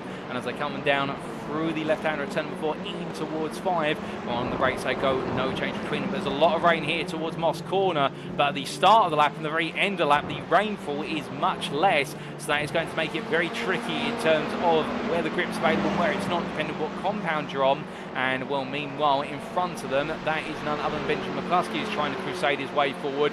But as we can see, the top 13 drivers all on the slick at the moment, and then it is the wet runners a bit further back, but the wets are starting to gain a little bit of momentum potentially, but that is something only time will tell whether that momentum can be translated into some further progress. And speaking of progress, we've just had a move up the inside there, coming through turn number 3 for what is P3 in the AM class, and that's Marcel Fritsch regaining the place in class that he lost early on in this race as he makes his way past Gabriel Yilmaz with Lewis Mason close behind as they head on down, and between them I believe that is Josh Brown, who is a lap down with some slight internet connectivity issues there, causing his latency to make it blink in and out of existence. And well, they make the way out of turn number 5 and onto the back straight. Marcel Fritsch right now just continues to try and break away, but Yilmaz in the Audi will have a lot of speed here as he powers his way on down. This Audi, of course, being the straight line beast that it is, the German power plant absolutely roaring to life. We can see that difference in speed as they make the way on through in towards the S's, and Yilmaz on the outside here, and he's going to try and pin Fritsch to the inside and force an outside to inside move through the S's.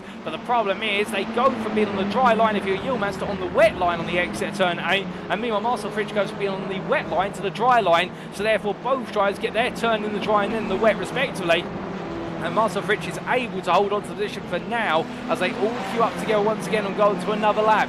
Meanwhile, just up the road to them, Gavin Gardner, who started down in P26 in this race, well, he's currently holding on to P19 on the wet compound. Oh my goodness, and that is a car going very sideways, and I believe, unless I'm mistaken, that was the Aztec Racing car, James Pascal, sporting a new livery for this week's round, and well, almost ending the barrier there after going sideways, coming out of turn number 2, and how we caught that, I'll never know, ladies and gentlemen. I can tell you one thing, he can definitely show you that he's got car control for the purposes of a skid pan as much as he has here at the Mosport circuit in the dry. As he makes way out of turn number 5, I think his heart might skip a beat there as he's battling with Anthony Hilton, Daniel down in front. They're all fighting for P6 in the prime class, some big points on the board, and Daniel Downing right now being pushed along here by the Mellow Motorsport Audi of Hilton as they head on through. Rain visible once again in the camera, so the rain's building up at the end of the lap now. It's not falling as much at the midpoint of the lap, so the rain is designed to be about as unpredictable as what is the tyre life for these cars. They make the way onwards towards turn number 8, and right now Anthony Hilton looking around the outside. I don't think Downing's really got any pace in the car. He's got to hope the brakes will keep him there, and he does really force the brakes on here as they make the way into the SS sequence, and in the end Downing is made to fall back on the outside, and Anthony Hilton moves up to P6 in Pro-Am. A lovely move there from Anthony Hilton, full commitment, and all these drivers on the wets as well, so they're all trying to experiment where the grip is and avoiding heating up the tyres too hard. As meanwhile, Matthew Sheraton in the red Aztec Racing machine ducks the inside of Daniel Downing, and we'll keep in mind of course the fact that Sheraton is a lap down, so therefore I think right now he's just trying to unlap himself, but also potentially trying to give Pascal a little bit of breathing room, who is on the lead lap, so a bit of teamwork being applied here for Aztec Racing, but he won't be allowed to do it for too long because otherwise Daniel Downing might most likely put in a protest to say, well, essentially a driver a lap down has been impeding me. But then again, we'll wait and see what happens after the racing goes on as they make the way through. Meanwhile, Dan Mould is into the pits and the lead of the race. Now, is this to go to the wet tyre right at the end? Surely not, and this surely isn't for a drive-through unless there's an issue with the car. But suddenly, Lee Horn takes the lead this race. You couldn't make this up on the script, and I think Mould's come in to change tyres right at the end, which if so, that is a gamble for Mould. He's banking on the fact these last 2 laps are going to be absolutely waterlogged. But Lee Horn right now, making his way around, well, he's going to have a 5.5 second gap to Jaroslaw Cebula, and Mould is in the pit lane.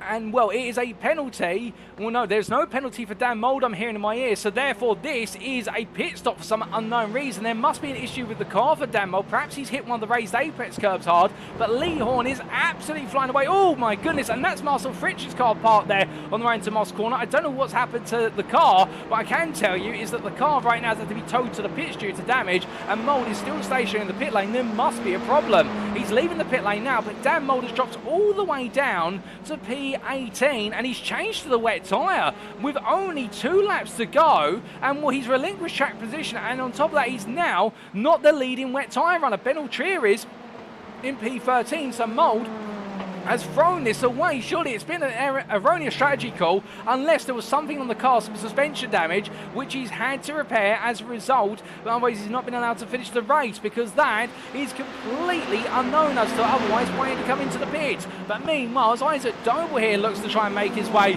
around the outside of Andrew Pike for P8, which he does so into the S's. We've only got one more lap to go here as Doble picks up the place, and as he comes on through, there's McCluskey just behind, and Lee Horn right now trying to survive. As meanwhile, Stuart Winus up the inside of Jaroslaw Cebula into turn 1, and the leading prime driver is going for P2 at this point. He's going to have it as he makes his way out towards turn number 2, but he's still got 1 lap to go, and he's still got to survive this final lap of this race, and anything can happen as the rain is falling in full earnest now, and I get the feeling everybody out there is struggling on the slick, as you can see there, wobbling from side to side for Lees, for Isaac Doble, and also for Andrew Pike as they all head on through in towards Clayton's corner, 3 wide over the crest. Oh my goodness, and that's sideways there for Isaac Doble, for McCluskey as well. They're struggling as he goes sideways. Does he miss the barrier? He just missed it, does Benjamin McCluskey, and well, that would have been an absolute heart stopper for the next gen pit crew as he makes his way along. But that is going to be Sam Smith now building up behind him, albeit between them is Gilberto Struck. In fact, that's Nick Clibbins behind,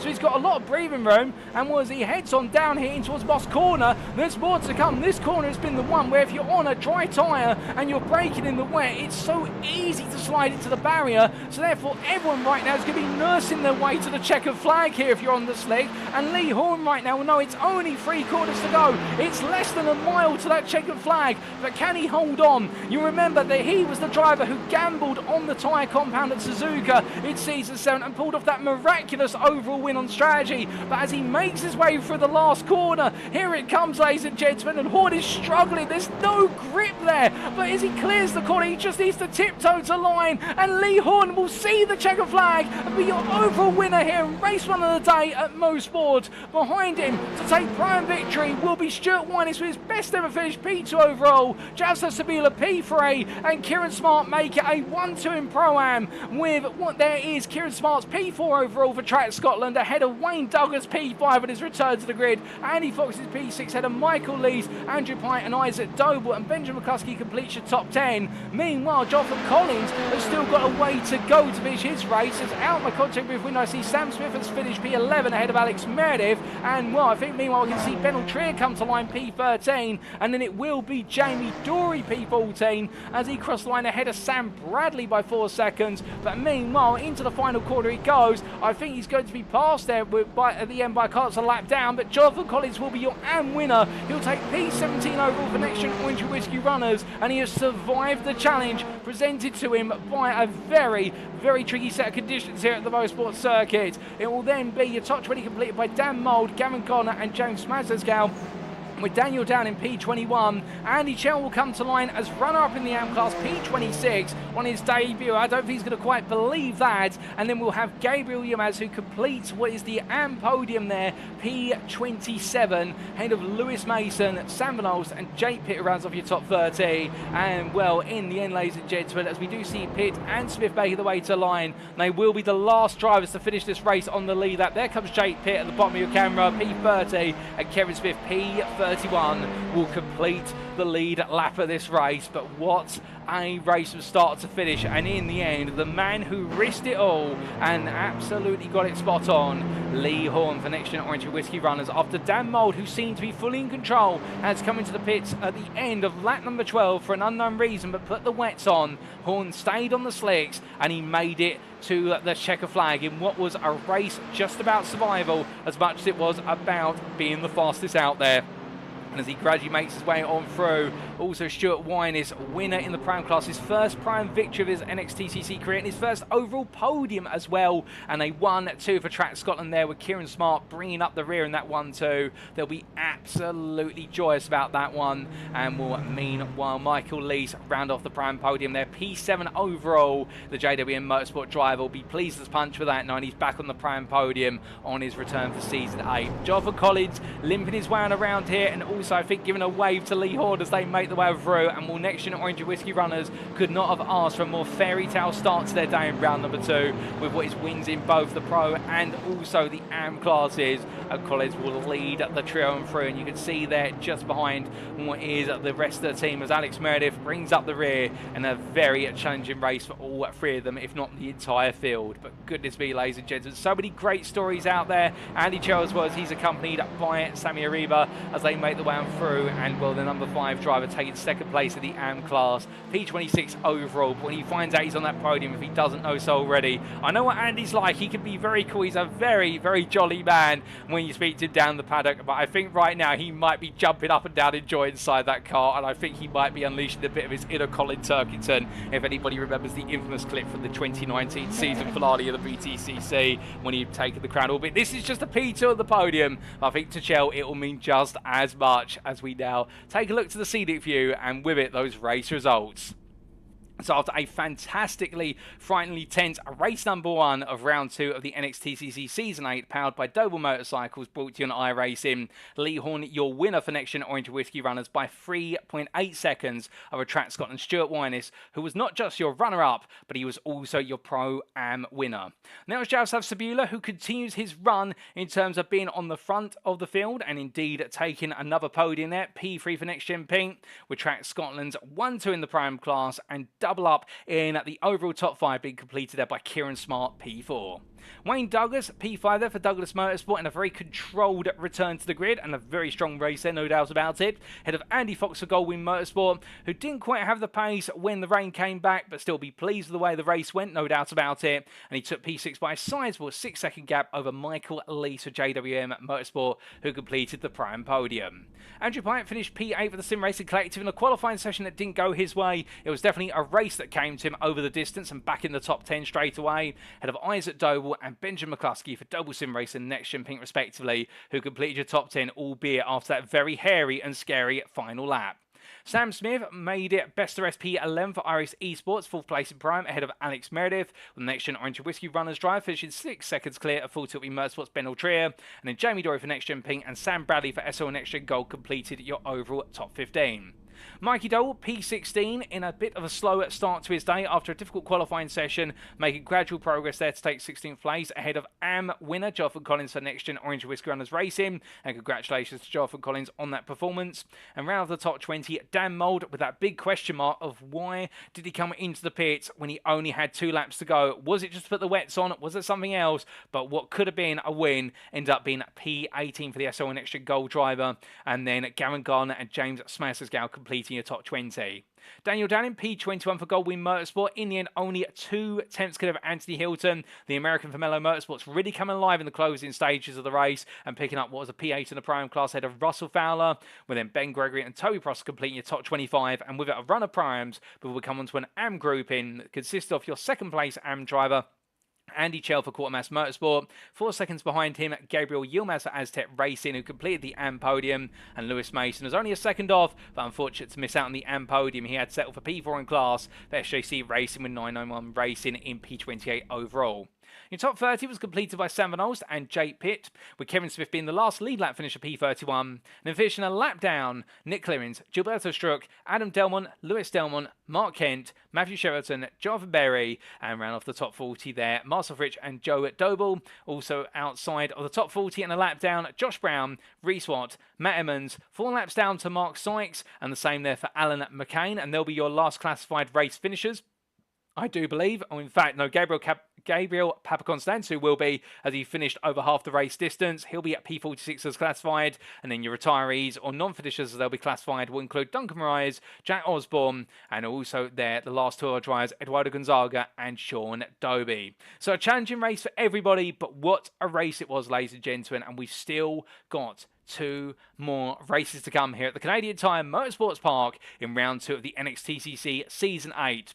Well, we're going to step away for a brief moment and catch our breath after a thrilling race, but do let us know what your favourite moments of that race, or if it's just one moment or many, let us know all about them in your respective chat, but we will be back in approximately 10 minutes time, if not sooner, for the build-up to race number 2. But as we step away, of course, a word from our title sponsor for the season, and that is Doble Motorcycles. We will see you very shortly, ladies and gentlemen. If you are looking to buy your next two-wheeled machine or ATV, why not consider Doble Motorcycles? Home to an expansive full range of Honda motorcycles, scooters, off-road bikes and ATVs, Doble Motorcycles is the UK's leading Honda motorcycle dealer.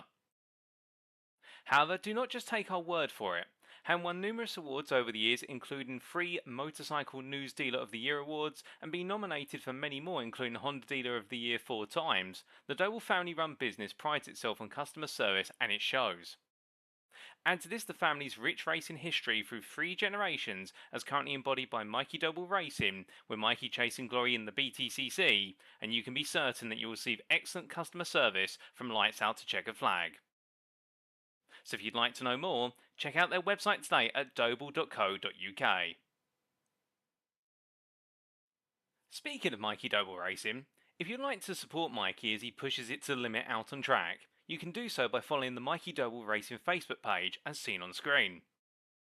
Additionally, if you want to represent the 88 Army at a BTCC weekend, Mikey Doble Racing has some fantastic merchandise available just for you, as may be found either via the Mikey Doble Racing Facebook page, or alternatively in the Doble Motorcycle store at dobledirect.co.uk. Don't miss out on being a part of the 88 Army today.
And we are back, ladies and gentlemen, for the build-up to race 2 of 3 here today in round 2 of Season 8 of the NXTCC, powered by Doble Motorcycles.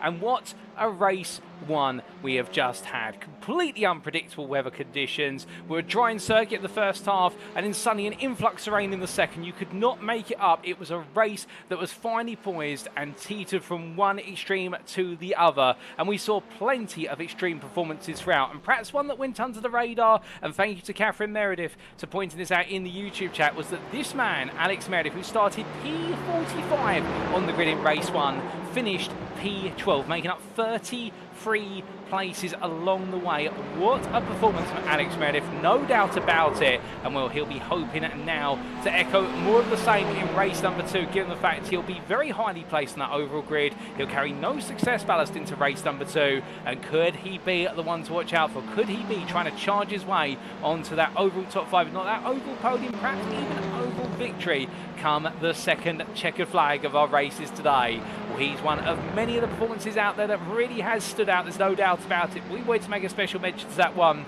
the one that went under the radar. And we have had an update, ladies and gentlemen, as to what exactly happened to Dan Mould in race number 1 with regards to that sudden pit stop with only 2 laps to go. And well, to explain, in short, as you may be aware in the rules, we race to either the number of laps or we race to the time, whichever expires first, and the time of the race being 30 minutes and the number of laps being 14. Well, those 14 laps amounting to approximately 21 minutes of racing.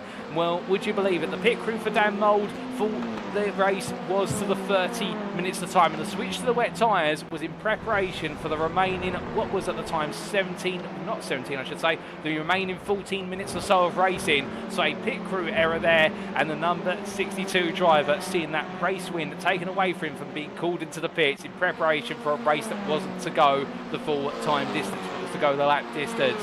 But still, he'll have to make to look up the places in races 2 and 3, and we're certain he'll be able to do it given the pace he has brought to the table today. But understandable there, the potential frustration, and well, I can only imagine now it's going to galvanise and push the number 62 driver to go even harder in this second race of the day.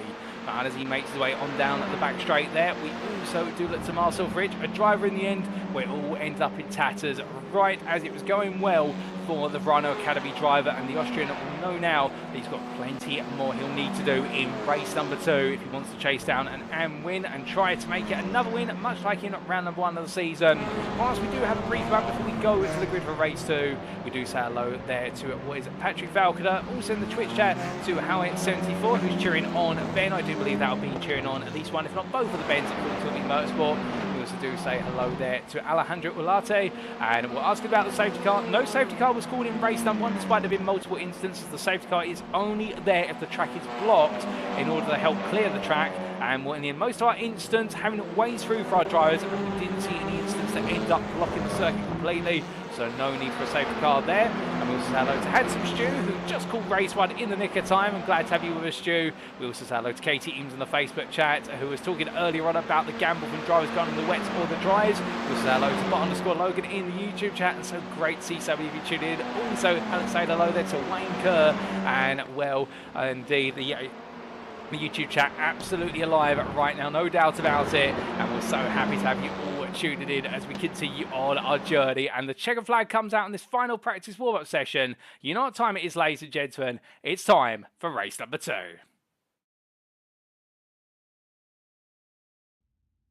So as our drivers make their way onto the grid, this is how they'll line up for our second race of the day as they finished in race number 1. It is Lee Horn who takes pole position for the NXTGEN Orange Whiskey Runners race, and following up from his pole position in race 1. It'll then be Stuart Wirness who joins him on the front row of the grid, and that's your prime pole sitter alongside Lee Horn. Would you believe it? The Scottish team absolutely delivering in race number 1, and behind the track Scotland driver, you've got Jaroslaw Cebula who starts P3 for NXTGEN Pink, and then Wirness' teammate Kieran Smart who begins this race P4. Wayne Douglas starts P5 for Douglas Motorsport and is joined on the third row of the grid by Andy Fox for Goldwyn Motorsport. We'll then have Michael Michael Lease, P7 for JWM Motorsport, ahead of Andrew Pike for the Sim Racing Collective P8. And Pike had a difficult race number 1 to begin with, but he made his way into the top 10. Could we expect some surprises from the 57 driver to chase down the lead?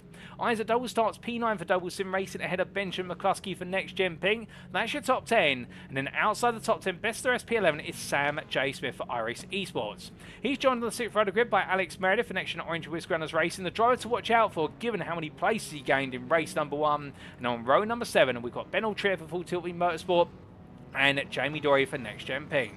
Sam Bradley starts P15 for SO and NXTGEN Gold, ahead of Mikey Doble for Doble Sim Racing. Jonathan Collins, your AM winner from race number 1 of the day, well, he begins race number 2 P17, and he's got the company of Dan Mould for SO and NXTGEN Gold, who's got nothing to lose in race 2 now, given the strategy blunder in race 1. Gavin Garner starts P19 for NXTGEN Pink, ahead of James Smansasgal for Aztec Racing P20. And just outside the top 20, Daniel Downing begins this race on the 11th row of the grid, P21 for Goldwyn Motorsport. He has the pleasure of Anthony Hilton alongside for Mello Motorsports, and then we have on row 12 Russell Fowler for Verano Esports and Full Tilt Motorsports Ben Gregory. We then have on row number 13 Toby Prosser for Aztec Racing, ahead of Andy Chell for Quartermass Motorsport, and then it's Aztec Racing's Gabriel Yilmaz who looks to take the fight once again to Chell from P27 on the grid in the number 26, and he's got the company of 991's Lewis Mason for SJC Racing with 991 Racing. We'll then have behind them Sam Van Alst, P29 for Goldwyn Motorsport, and your top 30 completed by Jay Pitt for Aztec Racing. And then it's Rhino Academy's Kerry Smith, P31, ahead of Nick Clemens, P32 for iRacing Esports. And then we have Gilberto Struck for National Racing Team, the Brazilian driver then has the company of the Englishman on the 17th row of the grid with him for SO and NXTGEN Gold, Adam Delmont. And Lewis Delmont starts P35 for SO and NXTGEN Gold, just behind his father, and both of them looking to make forward progress. P36 will be Mark Kemp for Full Tilt Motorsport, and then we do have on the 19th row of the grid Matthew Shelton for Aztec Racing, ahead of Jonathan Berry for Quartermass Motorsport, with your top 40 being completed by Verano Academy's Marcel Fritsch and Joe Doble for Doble Sim Racing. Josh Brown starts P41 ahead of what is their re-swap with the National Racing Team and JWM Motorsport drivers, being followed up by Matt Evans for Verano Esports and NXTGEN Orange Whisker Runners Racing Mark Sykes. Alan McCain begins for P45 for iRacing Esports, ahead of Gabriel Papacon St Anthony for Aztec Racing. And then we have Duncan Rays after a difficult race number 1. He begins this race P47 for Goldwyn Motorsport, ahead of Jack Osborne for Atomic Esport after that huge shunt at the start of race number 1 that we didn't quite catch. And then we will have on what is the final row of the grid Eduardo Gonzaga, P49 for National Racing Team, and Sean Doby, A-Tech Racing Scottish driver, completing the field of 50 cars, P50, after a difficult race one of his own. But the grid is mostly set, if not set, ladies and gentlemen. Everyone is in positions, and we are just waiting for the lights to go on once again for our second foray of 14 laps around the Mosport Grand Prix circuit. And on the left, it's Lee Horn, but this time it's Stuart Winus joining on the front row of the grid, and Dan Mould was the one who got the leap on everybody at the start of the race 1. But in this one, who will get the leap down towards turn number 1? Well, here we go for the second time today, ladies and gentlemen. It is going to be 1 red light, 2 red lights, 3 red lights, 4 red lights, 5 red lights. And it's lights out and away. We go for our second race of round 2 of the championship as Lee Horn gets a great start this time. Jaroslaw Cebula immediately cuts the inside as they make the way down into turn 1. And there you can see Kieran Smart and Stuart White is making sure to stay in formation and not pressure each other too hard as they make the way through. Further back, most of the field safely through the opening corner, it would seem, as they make the way through, although getting very close there. And that is between Chell and also Knowles as they all come together into the barrier. And will the cars be scattered across? And Anthony Hilton also victim there. There's also a bit of a tap to the rear of where's the car in Nick Clemens as they make the way on through the left-hander, and we'll have to get a replay of that as quickly as possible. But there's been a major knock and scrub. And meanwhile, Jaroslaw Cebula looking around the outside of Lee Horn here, coming out to turn 3, down towards turn 4, and Cebula getting the tyres switched on much faster by comparison and absolutely nailing it as he heads in towards Moss Corner. What a brilliant start there from Jaroslaw Cebula, and Lee Horn caught napping, it would seem, in the second phase of the opening half of the lap. Kieran Smart and Stuart Winus, well, they're still together, albeit Winus losing 2 places, Smart gaining 1, so they've swapped themselves around as they make the way on down the back straight. Well, now things will settle for a brief moment as the 2 Track Scotland drivers try to stay together here and not fight each other too hard. And meanwhile, behind us, Isaac Doble trying to take the fight to Michael Lease here as they head in towards the S's and rolling on through into the right-hander. Well, looking around the outside is Doble. Lease is going to try and force the issue all the way to the outside now of the second part of the S's to give himself the inside of White's corner at turn 10. Here we go. And as they come out into the right-hander, Michael Lee still knows head, gives Doble the space, but eyes are Doble in the end made to look further up the road. And as they head in towards turn 1, Benjamin McCluskey says, don't mind if I do, but he can't find a way through, and they stay as they were come the end lap going on to the next one. So after one lap of race, it's Jaroslaw Cebula who leads ahead of Lee Horn, followed by prime leader Kieran Smart. Then you've got Stuart Wyness right behind. Then Wayne Douglas P5 ahead of Andy Fox. Michael Leeds P7, Isaac Doble P8, Benjamin McCluskey P9, and Ben Ultria completes your top 10 with Sam J. Smith P11 best of rest. Jonathan Collins is still your AM leader. He started the day P17 in this race. He's now down to P20, but still fighting hard here as he battles side by side for a brief moment of Alex Meredith, and Meredith lets him go on the outside line there, and Meredith's going to have to be careful because he's been swamped here as they roll them down through turn number 4 and up towards turn 5 they go. But Meredith right now under pressure. Oh, goodness me! And contact there with the rear of what's James Spencer's Gales car, and Meredith losing control. More cars off. Oh my good lord! And that, I believe, is one of the Courtmass Motorsport cars. I believe that's a Reba. And also, I think we just see Kevin Smith take a journey to the barrier there before Moss corner. So it's all gone wrong for many. Meanwhile, there's even more. Josh Brown pointing the wrong way for a brief moment, riding alongside Mark Kent. I'm not quite sure how that's happened, but that's not normal. As they head on through, we've got a smoking car in the rear of your picture. That is the car of none other than what is, I believe, Alex Meredith trying to creep along. But a lot of heartbreak here early on in this race as I try to make the way down the back straight. And well, there's even more to come here as we ride on board with Sean Dover for ATX Racing, who sees an absolutely huge pack of cars in front of him. And he started last place on this grid. P50 as that, I believe, was a car that was stricken there. And that was the car of what was, that's not Marcel Fridge. Meanwhile, Sean Dover just suddenly has come across the front of him. Jonathan Berry, I'm not quite sure where Berry came from on that one, but he just suddenly appeared out of right-hand stage right as he makes me completely lose my words. And Andy Chell now carries on. The Courtmass Motorsport cars here appearing left, right and centre as they head on to lap number 3, and we've got plenty to unpick here with replays where we can. But meanwhile, as things continue to be an absolute uproar and clamour further down the order when Mark Kenney fighting, oh goodness me, was there contact there between himself and what was the car of Hilton? I'm not quite sure if there was. I don't think there was. Number 94 out onto the grass there and rejoins, and Chell follows him out onto that excursion on the exit of turn number 2. Well, Ken's going to bring it back together, but I think there's some damage to the 40 Motorsport Elantra Ken.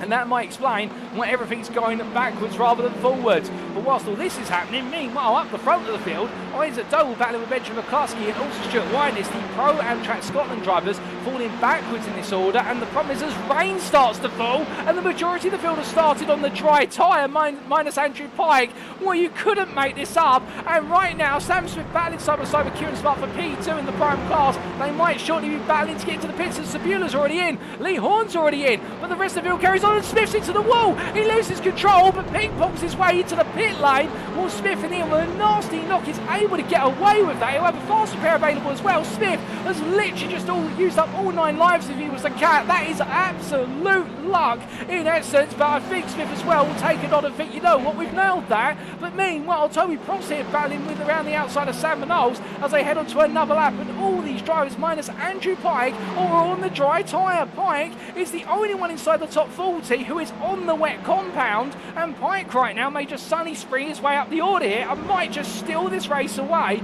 because a pit stop here is at least 15 seconds in the pit lane end to end when you add it all up compared to running on past. And right now Andrew Pike would suddenly leapfrog his way into the lead of this if it was said and done. We'll have to wait and see. But meanwhile, with Cebula being serviced to the pit lane, Horns being serviced as well, in fact it's going to take a lot longer than that because they have to change all 4 tyres and they're done separately. It's going to mean that Pike right now will steal this race from everybody if we can see that rain continue to fall as heavy as it was earlier on, and you can start to see some spray forming. And Prosser there meanwhile battling with Knowles, but Knowles gets his elbows out and Kings Prosser behind him as they head towards the end of this lap. But as they do, well, Jonathan Collins a bit further back, he's absolutely trying to have to keep the field of pros and primes behind him, including Andrew Pike, who goes to the outside here. And Pike right now, I think, will be rubbing his hands together inside the cockpit, or will be, he's going to have both of them on the wheel, but you can imagine metaphorically he will be and saying, excellent, this is exactly what I've needed. But Pike as well has now got to get those wet tyres into their operating window, because they will be scorching hot initially from starting on a dry track surface. So now he's got to cool them down enough to keep the grip levels in place, and then he will be able to really start to pick this from the parts into the barrier in the rear of your picture. That is Duncan Rice, who's had a knock to the barrier after an unfortunate race this one. More heartbreak for the Doble Motorsport driver, misses the pit lane entry, and therefore right now he's going to be crawling around with a car that is crippled on that front suspension, and the number 33 driver here is having a day that's going from good to bad to disastrous in the space of only what is 1.5 races, it would seem. But whilst all this is going on, well, we've got some replays to take a look back at, and in particular I believe we need to take a look back at what exactly happened to Sam Smith at the start. Well, not quite Sam Smith at the start of this race. We're trying to discern the major incident at the start, and I believe it was for Anthony Hilton we need to take a look back, and we're going to do exactly that shortly as we take a look back at the replay footage on lap 1. And this was Anthony Hilton back when it was much drier into the opening 2 corners and turned across the front there in a freeway impact with one of the Verano Motorsports cars. We're not quite sure which car it was as one of the Verano eSport drivers, but Anthony Hilton being turned to the barrier there, and well, we will get what is the race start from Anthony Hilton's perspective from on board here for Mello Motorsports. And I think this is the only replay we're really going to get here, ladies and gentlemen, because there's so much happening live right now. But Hilton getting a good start here and going to battle with James Smadsesgal coming in towards turn number 1. And as he got himself underway there, nice and tightly up the inside, playing it safe. You can see the Verano eSports car coming up behind. I think that might have been Emmons there. And well, they went 3 wide, and well, it was a closing gap. Smadsesgal was still fighting on the outside, and in the end, the nose of the Verano eSports car, I think, being chopped off with the way Hilton and Smadsesgal came together 2 wide into what was the left hand of Clayton's, and that was the race over there for Hilton in terms of the start. But meanwhile, we come back to live race now, ladies and gentlemen. More drivers at the pits, and those on drivers who are staying out are trying to survive what will be 2/3 of this race in a very wet circuit as they're all running wide. And as we look to the blimp camera, there you can see with the amount of what is clutter, it looks like we just got a grey filter over our drivers. That is how strong the rain downpour is right now. And Isaac Doble is trying to hold on versus Ben Altria. They're going to go all the way, and this is going to be about trying to find where there's Gripper's car off the road, and that is Stuart Winers. He just misses the barrier, and there is Isaac Doble. Isaac Doble has lost his front bumper coming down the hill. He falls to the wayside of the grass. I don't think that car's going to be recovered anytime soon. So Winers almost has a brush with the barrier. In the end, Isaac Doble has had to be towed to the pits, and right now, with it all going on and whatnot, Andrew Pike is the leading wet runner all the way up in P14, and well, he has got a gap to Jamie Doyle, the next wet runner, of 45 seconds. Pike surely at this point must be playing the game of I'll just let them fall one by one, and if so, this is going to be a race that Pike will just expect to come to him naturally. But the problem is, if you're Andrew Pike and these guys in front are able to find a little bit of grip, he's going to have to overtake them. In fact, there's no falling rain there in the camera shot coming into the S's and into White's corner, so right now it may be that we've had a heavy downpour and the rain has stopped someplace on circuit, and if so, that will just aid the slick runners who tried to stay out. It will aid them to the end as they make the way in towards turn 1. Altria and McCluskey right now still fighting. Kieran Smart, the leading prime driver, is holding on, and Winus is doing the same, and Andy Fox is going to come around the outside of Smart here in towards turn number 2. Onwards they go through the left-hander, and you can see, look how deep they're all going through the left-hander of Clayton. There's just no grip. They can't retard the car soon enough with the brakes, and they can't shave off the speed, and then they have to naturally go deep and just hope it's enough. But as they roll out of Quebec corner, well, there you can see the slightly drier line in terms of the reflection of light off of the road surface, and that gives you an idea. Right now they're all clamouring to be on that one line, but that is going to make overtaking for this back of cars an absolute nightmare as they all go deep there through turn number 4. Right now, going off of what is a slightly drier line is tantamount to potentially ending your race, as there we can see Kieran Smart losing out versus Dan Mould, and Mould, who started P18 after that nightmare heartbreaking race number 1. Well, right now it looks like Dan Mould is somehow finding grip whether or not on that slick tyre as he makes his way through. All trio in battling side by side here with Benjamin McCluskey. As they come down, well, I can tell you the rain has stopped, ladies and gentlemen, so therefore those who've gone to wet, they might be finding now that suddenly the circuit has struck back against them and the weather is suddenly conspiring as Pike has moved up to P12, but everyone else who had to come into the pits on the wet tyres has lost out considerably here, and Altria takes the place back of McCluskey in towards the S's, and he's just trying to keep everyone behind him for as long as he can. As you can see, struggles on the exit of White's corner. Here comes McCluskey looking to the inside as they head on down towards towards turn number 1 for the 8th time of asking. In they go. Ultria on the outside. Meanwhile, McCluskey on the inside. 2 wide they enter, but 1 wide they'll exit, and Ultria will hold the position. Whilst all this is happening, further down the order, James Smazerskow trying to pick his way past Jake Pitt in a battle of 2 teammates there at Aztec Racing, as they're both fighting right now on the wet tyre, and they're part of the leading wet tyre group, if you will, as Jack Osborne. Oh my goodness, and it all goes wrong, coming out 3 to 4 for what is there. James Smazerskow avoids the barrier just about. And I can imagine a tyre or 2 being dipped out on the white painted lines, and there's no grip on there compared to the tarmac. And with Jack Osborne picking up another place here as he continues on his way. But this grid right now has been completely shuffled. We've had multiple cars retired as well, as we see an update from Jonathan Berry and Andy Shell in the YouTube chat to say their race 2 is done. And I'm sorry to hear that for the Quartermass Motorsport team. As meanwhile, Kieran Smart's off there, and that has got to be an impact to the barrier at turn number 5. As we briefly saw him take that excursion, he falls back behind Stuart Winus, but is there more to come? You can see the car is limping along. That front left does not look to be in a nice position, and as Kieran Smart's race suddenly come undone, he's got Michael Lease right behind him, albeit Sean Doby splits the 2 of them, being a lap down then P36. The Tech Racing drive still trying to survive this race, and at this point survival is going to be as important as it is in terms about going quickly. We said that before and we're going to say it again, and Smart is really struggling. I think that's coming into the pits at the end of this lap, because I would suspect that right now a meatball flag or the orange circle surrounded by a black background has been shown towards the number 39. Into the pits he comes. We're correct, and as he comes on in, Kieran Smart's race falls by the wayside on a 1-2 for Track Scotland in this race of the Prime Class. Doesn't look to be the case anymore. We're now to lap number 9 of 14, and Ben Ultria still leads now as he heads up towards turn number 2, goes to the exit curve there, turn 1, suddenly realises where you don't want to go there when there's plenty of standing water on it, and well, McCluskey absolutely pressuring him into a mistake here as Dan Mould just watched the behind as they drift their way through Clayton's and up towards Quebec they go. And Mould, for all the progress he's made, now he's finding as well those wet conditions are not being kind to those slick tyres, even though we've got no rain falling, but the spray and the standing water that has formed is going to be the problem. And Mikey Doble in all of this has found his way through. Isaac Doble pulls off racing line there, being a lap down, and Mikey Doble right now absolutely attacking side by side there versus Fox in towards what's called. He's going to force the issue all the way into the apex, and Fox in the end slides wide. I think there was a little bit of a love tap between the 2 of them, a few elbows out, but sometimes you've got to go for it. And right now the number 88 driver going all in as he takes P4.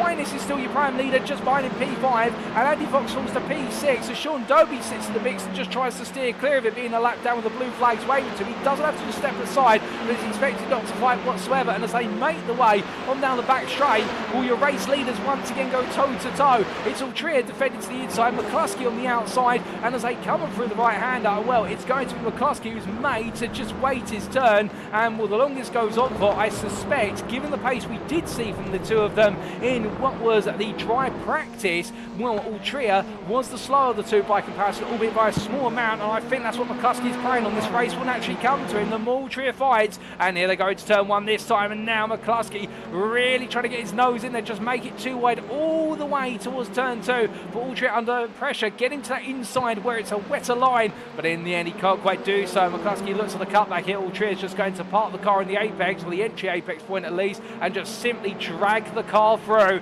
and make it as frustratingly slow as possible for McCluskey, and that frustration is where the mistakes will kick in.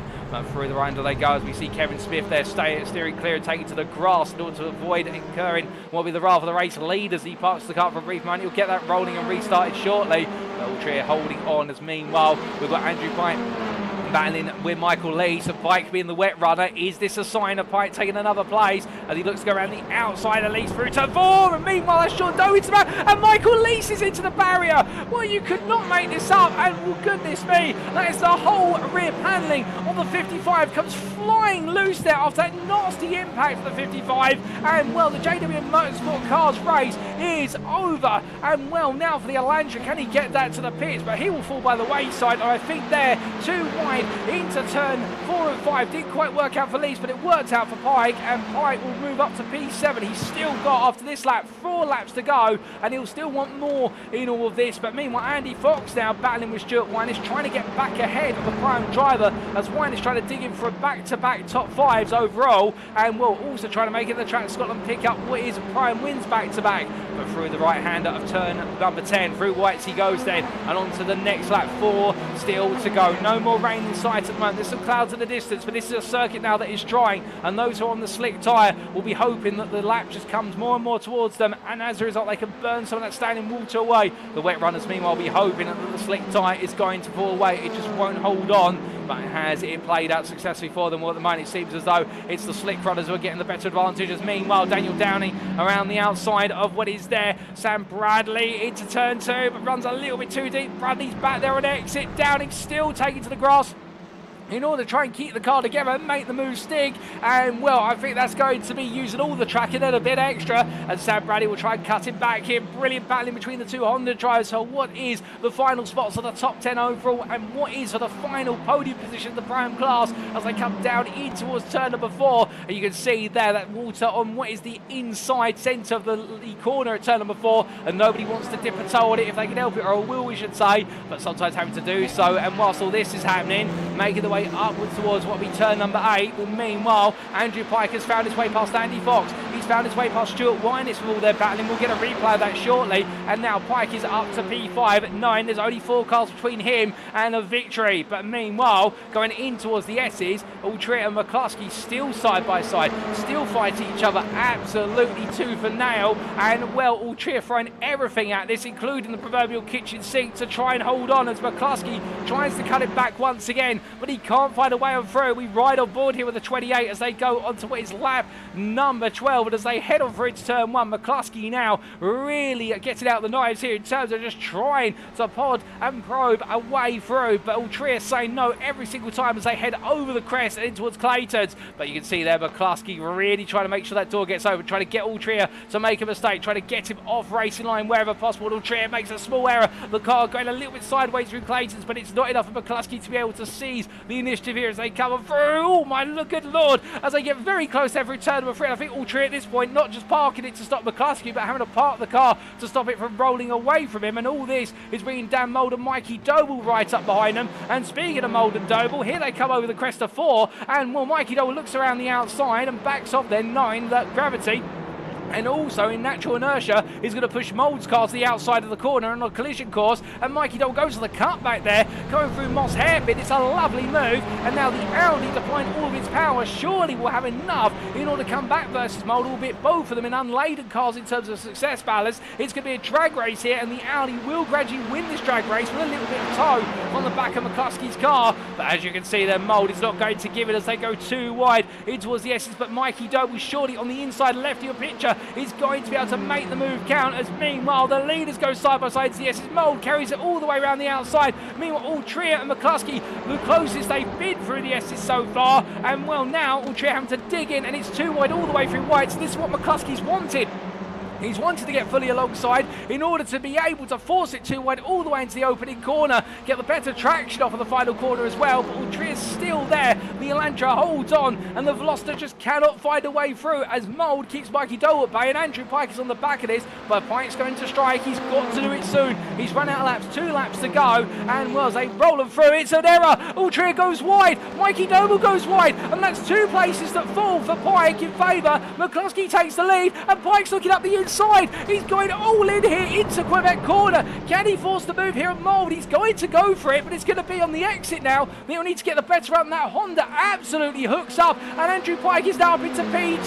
The Sim Racing Collective driver continues to push. He's got 1 more lap after this one. He's got 7 tenths to the race leader at McCluskey, and then Altria loses it almost on the braking through turn number 4. I don't know how he stopped that car. Well, that's a bit of magical miracles happening there as he comes out of the right-hander, and Mikey Doble watches on behind. Meanwhile, in the Prime class, whilst all this has been happening, we should point out there's been plenty happening elsewhere. We've had to be glued to one place and only one at the moment. Sam Van Olst is your class leader in Pro-Am after what was disaster for Kieran Smart and Stuart Winans. He's taken the lead, and it's looking to be a 1-2 in Pro-Am right now for Goldwyn Motorsport, with Van Olst ahead of Downing, but they've got Sam Bradley chasing after them, being the best part of what is 2.5 seconds back. But whilst this is happening in the AM class, Josh Brown is the leader in P at what is 13, and he's got Marcel Fritsch Company 3 places behind. But we come back to the leaders here, ladies and gentlemen, as they head on to the final lap. And everywhere you look, there's absolutely thrilling action right now. But we stay at the front as the white flag waves. And Benjamin McCluskey right now tries to hold on for one more lap versus Andrew Pike.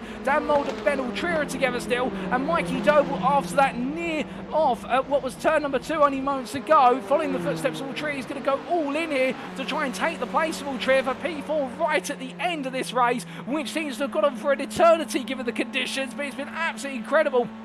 But what can he do here, Mikey Doble? They're all on the same compound minus Pine. They're all on dry tyres that are battling with a wet but drying circuit. And it's an error there for Trier, goes a bit deep. Dan Mould does the same. They're all following each other's footsteps as they make their way through a Mould, in fact, struggling for traction by running wide. Albeit the traffic will assist Mould a little bit by making it only 2 wide into the corner. But 2 wide, they'll go into turn number 4. Doble there on the outside, but he backs off slightly to let Mould's car gradually re-grip, as always the two of them will come into contact. But we'll see Doble try and look for the cutback in Moss. He can't quite find it. Meanwhile, Pike there looking for the run coming out of Moss corner, but Veloster is the faster car at exit. And of course, Pike had a bit of wheel spin there as he went to the wet line. But the wet tyres there should come into the road. It's all going to come down to the final 3 corners. And can McCluskey hold on? Can Pike find some magic and get the 57 back on the top step? Something that it hasn't seen for over 5 seasons as they head down the Marion Andretti straightaway. Well, here they come. And McCluskey right now seems to be running off the salt to its half a second between the two of them. But there's still 2 more corners to go.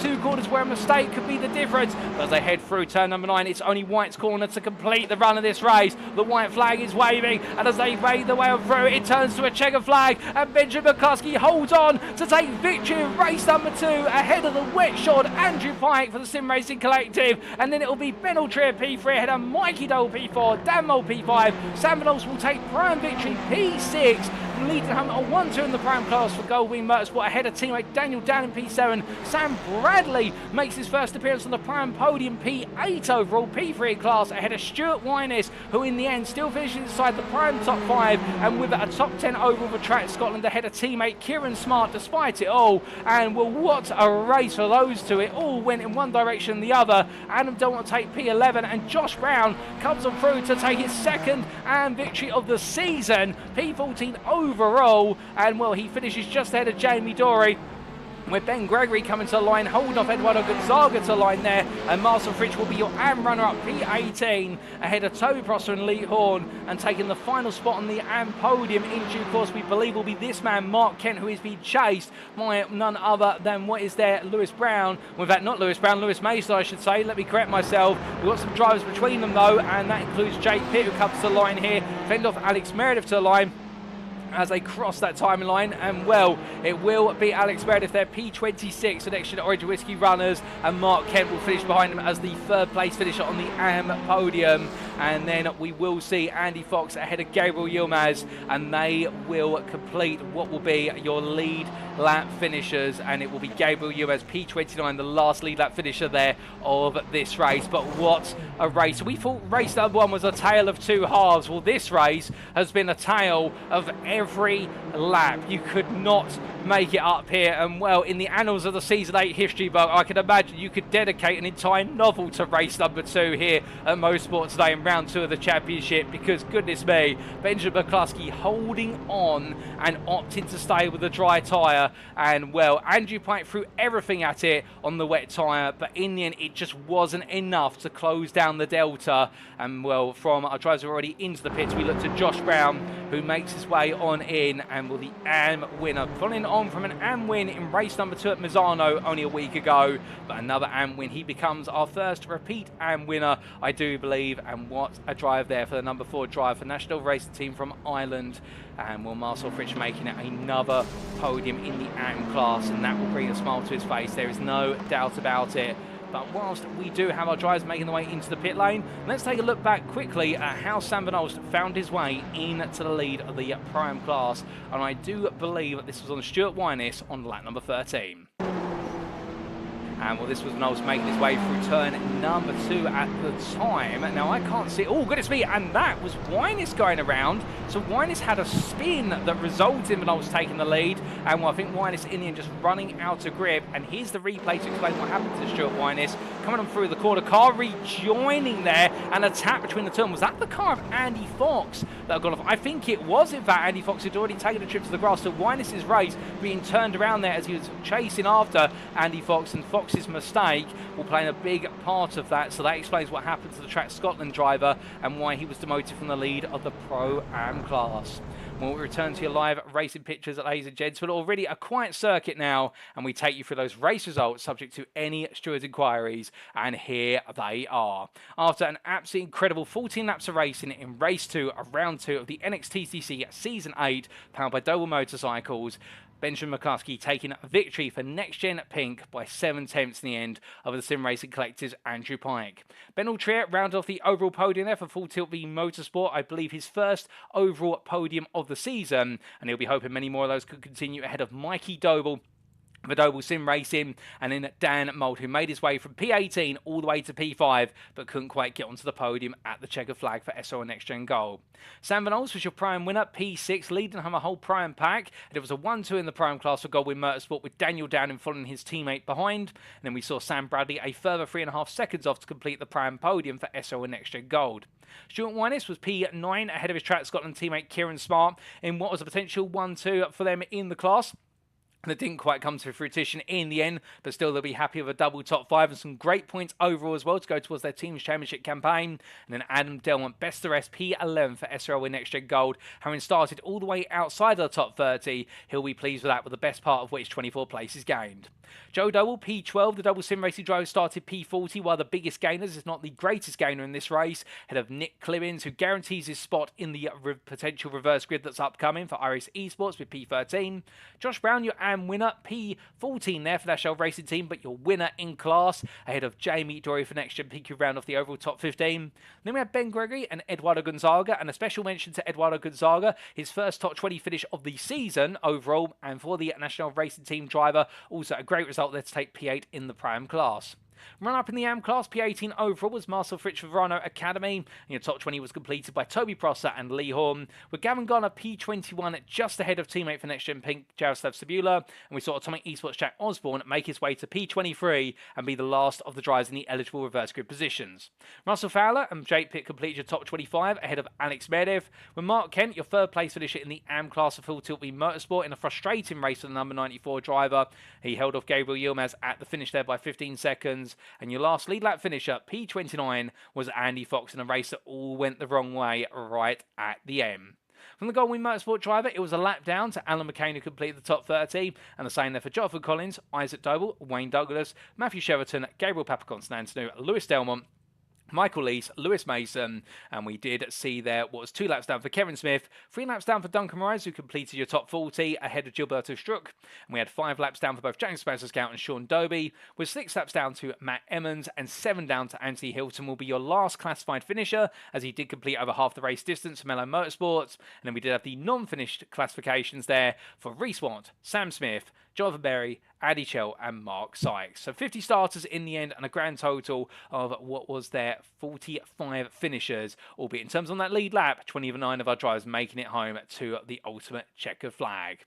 But we still got one more race to come, of course, ladies and gentlemen, and that is going to be our reverse grid race of race number 3. But that does beg the big question, as well as what the weather will be like for race number 3. Where exactly are we going to reverse the grid from for race number 3? Well, without further ado, we do cut to the commentary booth. Good evening to you all. I hope you enjoyed the racing so far. I'll tell you one thing, it's been absolutely exciting, ecstatic racing from start to finish in races 1 and 2. But as always, in terms of our formula, this is the Next Gen Racing Lottery Bowl, and inside here we've got the numbers 6 through to 12. Shortly, I'll close my eyes, shuffle the balls, and I will draw 2 balls out of the bowl, one by one, and we'll add the numbers together, and that is where we reverse the grid from. So without further ado, it is time for the reverse grid draw. That's the shuffle, and ball number 1 is now going to be... Ball number 1 is going to be the number 7, which made its appearance last time out in round number 1, so it makes a second appearance, but will the number 8 be joining it? That's the question. We do the shuffle, and we draw our second ball out of the bowl.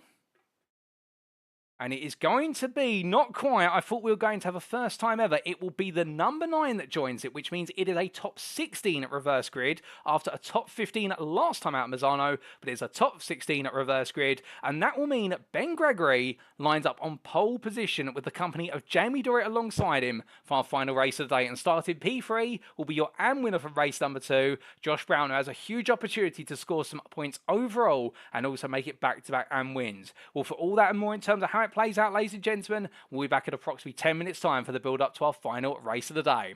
Until then, we'll see you shortly, and here's a quick word from our title sponsor for this season, Doble Motorcycles. If you are looking to buy your next two-wheeled machine or ATV, why not consider Doble Motorcycles? Home to an expansive full range of Honda motorcycles, scooters, off-road bikes and ATVs, Doble Motorcycles is the UK's leading Honda motorcycle dealer. However, do not just take our word for it. Having won numerous awards over the years, including 3 Motorcycle News Dealer of the Year awards, and being nominated for many more, including Honda Dealer of the Year 4 times, the Doble family-run business prides itself on customer service, and it shows. Add to this the family's rich racing history through 3 generations, as currently embodied by Mikey Doble Racing, with Mikey chasing glory in the BTCC, and you can be certain that you will receive excellent customer service from lights out to checkered flag. So if you'd like to know more, check out their website today at doble.co.uk. Speaking of Mikey Doble Racing, if you'd like to support Mikey as he pushes it to the limit out on track, you can do so by following the Mikey Doble Racing Facebook page as seen on screen. Additionally, if you want to represent the 88 Army at a BTCC weekend, Mikey Doble Racing has some fantastic merchandise available just for you, as may be found either via the Mikey Doble Racing Facebook page or alternatively in the Doble Motorcycle store at dobledirect.co.uk. Don't miss out on being a part of the 88 Army today.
And we are back, ladies and gentlemen, for our final race of the day. Race 3 of 3 here in round number 2 of the NXTCC Season 8, powered by Doble Motorcycles at the Canadian Tire Motorsport Park. And well, our first 2 races had a mixture of rainy and drying conditions, and I suspect it's going to be more of the same here in our final race of the day, albeit with that additional modifier of a top 16 reverse grid thrown into the mix as well, and well, that is only going to make things even more intense.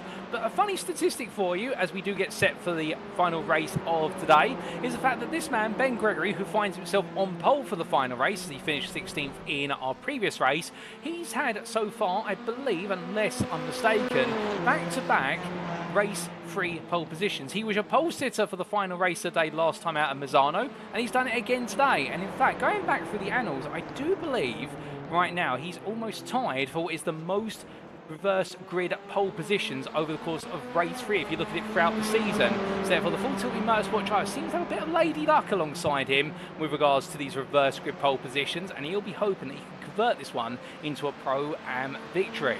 As he makes his way on down the back straight, all the drivers will be very eager to make some progress. Lewis Delmont will be the same there as he makes his way on through and up towards the S's. And whilst we do have a brief moment, we do want to say hello there in the YouTube chat to Aviva Design, who was cheering on Quartermass Motorsport in the YouTube chat, cheering on Andrew Chell and also Jonathan Berry. We'd also like to say hello in the Facebook chat there to Dylan Hunter, who's interested in joining the grid, and will the link in our official Facebook group, the Next Gen Racing Facebook group, the link to our Discord may have expired, but big thank you to Katie Eames for providing the invite link there. And Dylan, we'd love to have you on the grid in the future. And of course, our sign-ups for this season are full, but we do have a reserve list, which does stand at quite a few drivers, but of course, drivers are not quite able to make each and every week. So if you are on that reserve list, you will have the opportunity to be called up to be on the grid. We'll be very happy to have you racing with us when circumstances do allow. But I'm sure if you're able to make your way onto the Next Gen Racing Discord and make your intentions known, and indeed to anybody tuning in who wants to be on this grid, or the admin team will be in touch and find a way to get you on the grid for at least a round or 2, if not a good chunk of the season, because the more the merrier we say. But as the drivers make the way on through, for those wondering what's happened with regards to the safety car, it is here in Canada this week, but we haven't had the circumstances required for the safety car. And remember, the safety car is there if the track is obstructed, and there is a high risk of the track being obstructed by the time the field comes around. But certainly if an incident has happened at the start of the race and it's happened in the mid-pack, the field behind with the safety car would never be able to stop them from being all involved in incidents. We do see there Kevin Smith and Alan McCain be involved in an incident of their own on this final practice. But what we can tell you is if there's a high risk of the lead pack or the pack coming around to that incident once again, that's when the safety car would be deployed immediately. But so far, most incidents have cleared themselves rather rapidly. But will we see a safety car triggering an incident in race number 3 given these treacherous conditions? Well, there's only one way to tell, ladies and gentlemen, and that is for us to head into our final race of the day. And here we go. So without further ado, this is how they'll line up for the final race of the round. And as we can see, Ben Gregory takes the reverse grid pole position for the top 16 inversion for Full Tilt Motorsport, and with it he takes overall pole and also Pro-Am pole. Alongside him on the front row of the grid will be your Pro pole sitter, Jamie Dory, who starts this race P2 for Next Gen Pink, the highest position he's seen so far today, so therefore he's got all the work to do from the front of the grid. And then we'll have Josh Brown, your Am winner in race number 2. He's inherited P3 on this grid, and therefore he'll be hoping that he can make it back-to-back Am wins and make it 3 Am wins in 6 races for National Racing Team. He'll have the company of Nick Clibbins joining him on that second row of the grid for iRacing Esports, but we do get Joe Doble for Doble Sim Racing starting P5. P6 goes the way of Adam Delmont for SO and Next Gen Gold, and then we do have from them what will be a Kieran Smart lineup on row number 4, the Track Scotland driver being joined by his teammate Stuart Winess. Completing the top 10 on row number 5 will be Sam Bradley for SO and Next Gen Gold and Daniel Downing for Goldwyn Motorsport, who is then followed up by his teammate Sam Van Ols, who starts P11 at best of the rest. Behind the Belgian is the Englishman Dan Mould for SO and Next Gen Gold P12, and then we see on row number 7 the combination of Mikey Doble for Doble Sim Racing and Ben Altrier for Full Tilt Motorsport. Andrew Pike starts this race P15. The Sim Racing Collective driver gambled hard on the wets when everyone else started on dries in race number 2. Would he go for a similar gamble in this one? Well, we'll have to wait and see. But the 57 driver is joined on that row by Next Gen Pink's Benjamin McCluskey, who completes the top 16 inversion. And then starting P17 is Eduardo Gonzaga, the National Racing Team driver, being joined by Verano Academy's Marcel Fridge, who is the second highest AM starter, with Toby Prosser starting P19 for Aztec Racing in the company of Next Gen Orange Whiskey Runners Racing Lee Horn. Outside the top 20, it's Gavin Gardner, who starts P21 once again, much like in race number 2 for NXTGEN Ping, ahead of Jaroslaw Cebula, his teammate. Then we have on row number 12, Jack Osborne for Atomic Esports, had a great race number 2 to make his way to P23, and he's got the company of Russell Fowler for Verano Esports P24. We'll then have on row number 13, Jake Pitt for Aztec Racing and Alex Redder for NXTGEN Orange Whiskey Runners Racing, ahead of Mark Kemp for Full Tilt Motorsport and Aztec Racing's Gabriel Yilmaz. And your top 30 is completed there by none other than Andy Fox for Goldwyn Motorsport and Alan McCain for iRacing Esports. We'll then have on the 16th row of the grid, Jonathan Collins for NXTGEN Orange Whiskey Runners and Isaac Doble for Doble Sim Racing, with Wayne Douglas lined up just behind P33 for Douglas Motorsport and Matthew Sheraton for Aztec Racing, who this time will be hoping it doesn't go to the wall over the race distance. And then Gabriel Papacon-Stans, who starts P35 behind his teammate, but ahead of Lewis Delman for SO and NXTGEN Gold. We then will have on the grid behind them, on row number 19, Michael Lees for JWM Motorsport and Lewis Mason for SJC Racing with 991 Racing. And we'll have Kevin Smith for Rhino Academy and Duncan Rise for Goldwyn Motorsport completing your top 40. Then on row number 21, Gilberto Struck for National Racing Team and James Smansers-Gal for Aztec Racing. Head of Sean Dobie starts P43 for 88 Tech Racing, and you'll have the company of Matt Emmons for Rhino Esports. And then we have Reese Watt for JWM Motorsport starting P45, head of Sam Smith for iRacing Esports, with the penultimate of the grid being completed by Jonathan Berry for Quartermass Motorsport and his teammate Andy Chell.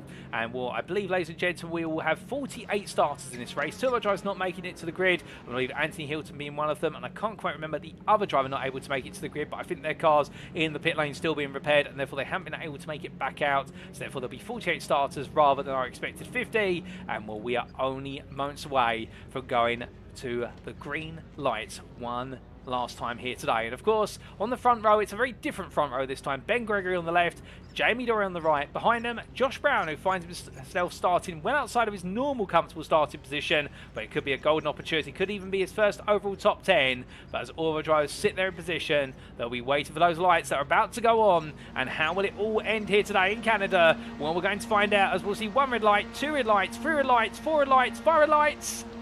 And it's lights out and away we go for the final time as Ben Gregory roars his way away. And as he does so, the Full Tilt Motorsport driver gets an absolute lightning start as the rest of the field. Now Constantina's in behind. Joe Doble as well, looking for the move up the inside immediately and trying to battle with Nick Clements here as they roll off. We looked at the blimp camera further on down, where it looks like most of the field have been able to make it through the opening corner on a circuit that's definitely slippery. But then again, it looks so here, everyone right now keeping the cool. Sam Smith runs a bit wide, but brings it back on. Car into the wall there. That is Kevin Smith, who's gone around there on the exit of turn 1. Got a couple of cars there in a bit of a bump and grind as they make their way through turn 2. And meanwhile, going in towards turn number 3, well, we can see Ben Gregory's running away. Jamie Dory has cleared the rest of the fighting pack in terms of the top 10. And well, now it's Nick Clemens, who's P3, still battling with Joe Doble as they roar the way over the crest and down through turn 4. But Doble and Clemens side by side, but Doble there backs out not to let the car understeer into the path of the iRacing Esports machine. Behind you see where is Josh Brown. Well, we briefly lose him, and hopefully that's not going to be some drama there in towards turn number 5 with a little bit of a latency issue,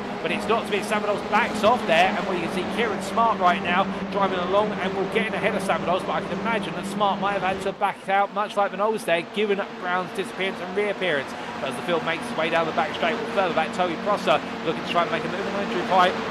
As most drivers starting on wets in this race. In fact, I believe all the drivers, minus Lewis Mason, Jonathan Berry and Andy Chell, started on the wet tyre, and also Wayne Douglas. We've got a couple of dry runners, but they're well outside the top 35, so therefore they're hoping the conditions will evolve to their liking towards the end of this race. But it is a big gamble, but they've got nothing to lose being that far down, and therefore they might as well go for it and see what happens, because they can always swap the tyre after one lap if needed. But come the end of lap number 1, well, we have had Ben Gregory lead a lap ahead of Jamie Dory, followed by Nick Clemens. That's your top 3. Joe Doble's P4 ahead of Adam Delwin P5, Josh Brown P6, Kieran Smart P7, and then Sam Knowles, Sam Bradley and Stuart Winers to complete your top 10 with Mikey Doble best the rest P11 as they head into turn number 2. As they roll the way through the left-hander coming from Clayton once again. Mikey Doble now trying to go on the attack a little bit more here as he comes over the rise and in towards turn number 3. Looking around the outside there of Stuart Winers, who's battling side by side with Sam Bradley. Bradley using the better mechanical grip there of the Honda through the corner to try and force the issue around the outside, but couldn't quite find it, and instead now finds himself under pressure from Mikey Doble, who's going to try and go around the outside of turn 4. This is very hair-raising stuff here, and we've seen many a time. And you see Sam Bradley then lose in the rear of the car. Catch it as Josh Brown goes straight on, and well, he keeps it together, does Josh Brown. They both keep it, Brown and Bradley, but they're going to rejoin, and this is going to turn into a bit of a proverbial traffic jam, but somehow they survive it. Goodness me, I had my heart in my mouth then, given the fact they're all going back together. That shows you the great awareness of all drivers involved to keep it out of the tyre barrier and also to rejoin and go back to the race, and it's almost as if they just slotted back in like jigsaw pieces. And well, as I drive roar the way down, and Dan Mould right now absolutely on the attack. I can promise you he's wearing more car, he'll be wearing more clothes in the car than what he's got in his profile picture there, as he roars his way on through in towards turn number 8. Oh, it's going to be a very wet car but a very dry driver as he heads on down, and we jump on board here with the 62 as he tries to pick his way past Jaroslaw Cebula. But Cebula right now in the wheel tracks of Andrew Pike, and it does seem as though Pike right now feels a little bit more comfortable in these conditions compared to some of his rivals around him, and it worked out well in race number 2. But you see Cebula try to look for the move here, but Pike immediately cuts across to defend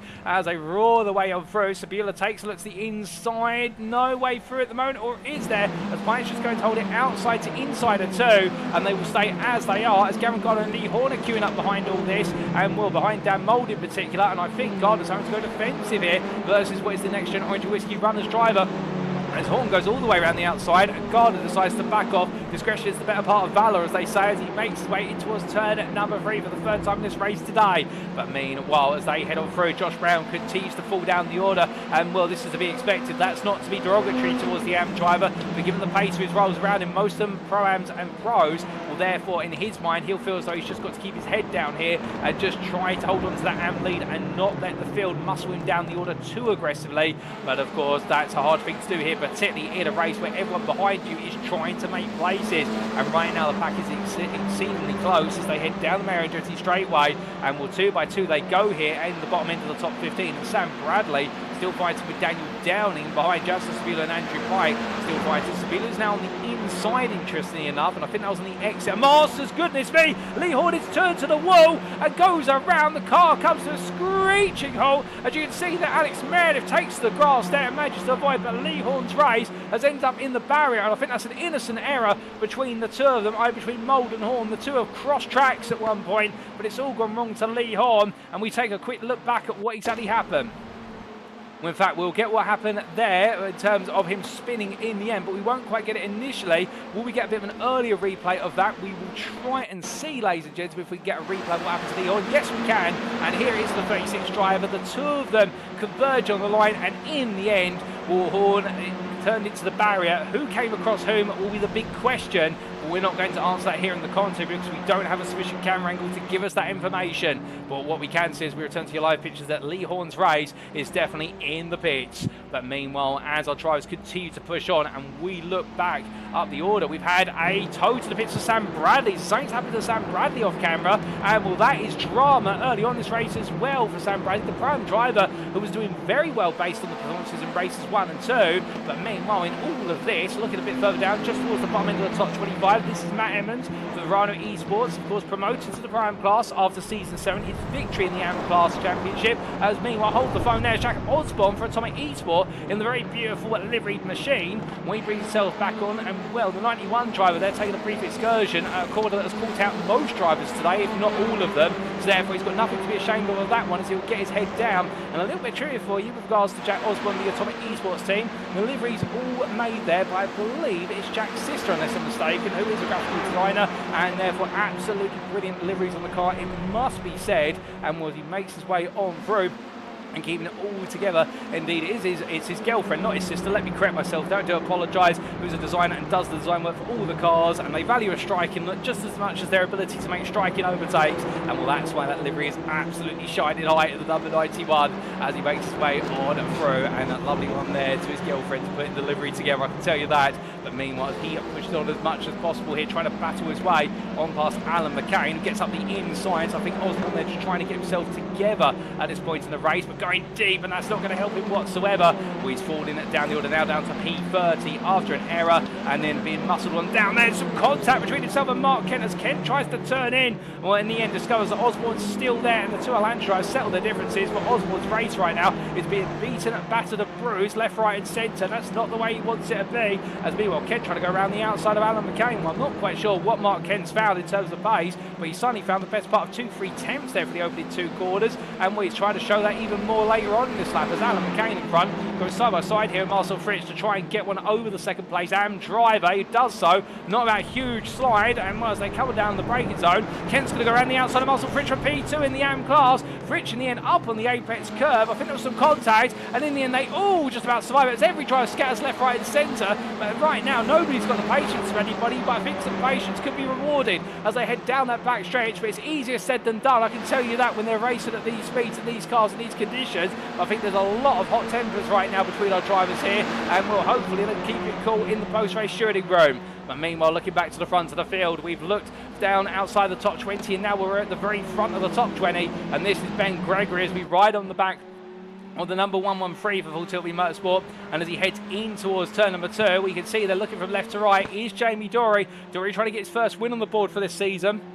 Hasn't quite done so far, albeit his next-gen pink teammates have definitely had the spoils, but not for him as they all slide, and Gregory there will absolutely power slides his way into understeer and finds a way in order to keep himself together. But right now, you would imagine that Gregory will be thinking to himself, you know what, I can't afford to make these errors, but he wants to take this overall win. You can't blame him for it after Sam Van Olst, of course, took the win in what was race number 3 at Misano. So Gregory wants some spoils of being a prime driver to take an overall win, and well, could we see back-to-back prime overall wins over the course of what is our race 3s this season? Well, if so, that'd be the first time that's ever happened in the NXTCC's history in a given season, where we've had back-to-back winners from race 3 of one round to another who are prime drivers. But we'll wait and see there. Let's not bend to the history books just yet as they head on down, because Jamie Dory here's got a very good run as he heads down Merringer straight away, look around the outside, and I would imagine that Audi right now is going to be looking quite fierce as he goes all the way around the outside here into the S's. But Gregory will force the issue as much as he can.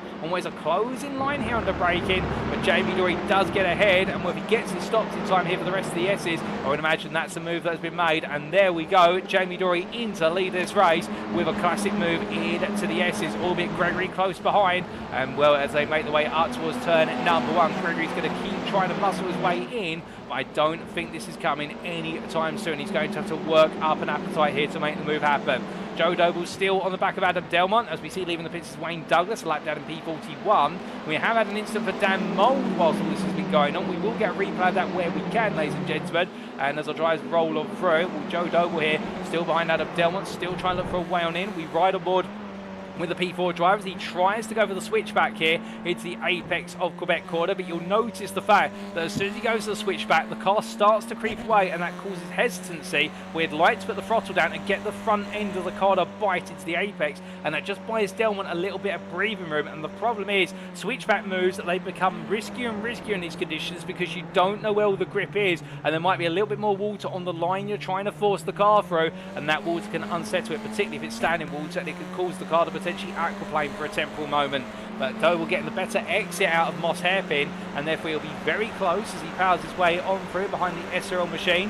And as they head up towards what will be turn at number 8, so closely there that I think Joseph Doble right now is trying to read what's on the back of the car with regards to the SRL TV YouTube channel. Well, they head in towards turn number 8 at this time. No exchanges between them, and rolling through the right-hander here all the way up towards turns 9 and 10. Joe Doble just staying right there in it to win it, but will it come about? Well, right now, no, it does not look as though it's going to happen. But through the right-hander they go, and as they do, Kieran Smart here on the inside for Track Scotland, battling with Nick Clemens. Can't seem to find his way through for now, so therefore tucking in behind, and well, looking to try and make a return to what is the top step of the prime podium, given the disappointment that came out for Track Scotland in what was race number 2. But still plenty of time to go in this race, it would seem. We still have that big question of what exactly happened to Dan Mould, and well, here is the replay from lap number 6.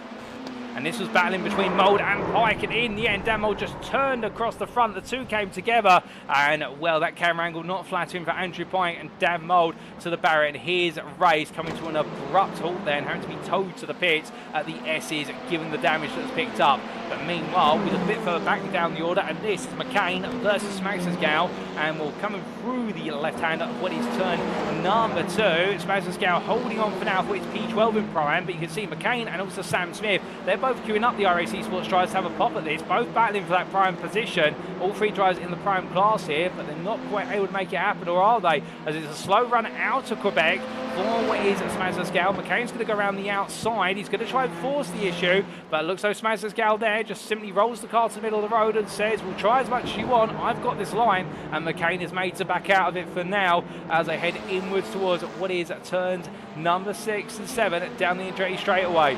Meanwhile, looking from them back up to Daniel Downing, as Downing fighting with Gavin Gardner. They go too wide in towards the S's. Gardner trying to look for a move here, but I don't think he's going to find it immediately as much as he would like to. So therefore Gardner being made to wait, but Gardner has gained 8 places since the start of this race. He started P21, he is P13, he's in the overall points, but I think he'd like some more points before this race is done, and therefore plenty more still to come potentially. Albeit he's going to have to find his way through quickly, and he goes immediately into it at turn number 1, but it's a closing door, and Downing on that outside line has got more room to get the throttle down, and that's exactly the way it's going to go as Gardner's made to wait a bit longer. Meanwhile, just in front of them, well, we've got Mikey Doble here trying to break away from Toby Prosser, and Prosser has really proven to be a bit of a wet weather maestro over the course of season 7, the second half of season 7, but so far this season it seems as though the field has really leveled out in terms of those with the experience of the wet conditions, and Prosser waiting up behind the 3-time NXTCC champion and Jack Sears trophy champion from the 2024 BTCC championship campaign. And well, Doble right now absolutely, oh my goodness, and well, hold up a second, that's the car on its roof. We briefly caught it at the right side of the camera. That's Sam Van who's ended up on his roof there, but what on earth has happened to the Goldwyn Motorsport driver? Well, this was coming down there, takes a bit too much apex before it unsettles the car, and in the end he's a passenger and into the tyre barrier, and Sam Van Olsen's race takes an abrupt end, and I hope he's okay, because whilst the racing may be simulated, I can tell you on the force feedback, and particularly the direct drive wheel, that would have gone through his hands absolutely harshly. Well, hopefully Van Olsen's okay, because meanwhile, all that's going on from one Audi that's ended up in tatters to one Audi that right now is trying to hold on. It is JP Dory still leading with 5 laps to go as they come to line this time around onto lap 10 of 14, and Ben Gregory, Adam Delmont, Joe Doe and Nick Clements, they're all geared up behind us. Meanwhile, Delmont here's got Joe Doe looking up the inside, and well, the patience is running thin if you're Joseph Doble right now. He's not been in this position for some time, and he's battling hard here to try and get onto the podium as a minimum, if not take overall victory. But rolling through turn number 2, and it's an error there for Jamie Dorries. Ben Gregory looks up the inside, and as they come in towards turn number 3, well, and then Gregory backs out 9, it's not too wide in towards the right-hander, but right now the full tilt Motorsport driver is absolutely going all in for this, and we love to see a prime driver who wants the overall win, even if he's got to battle his way past one of the pros. And well, Nick Clements is the closest prime driver, who's P5 at the back of this group, the top 5 separated by only a second, and here is Nick Clements. That gives you an idea how close he is. Kieran Smart is on the back of this as well,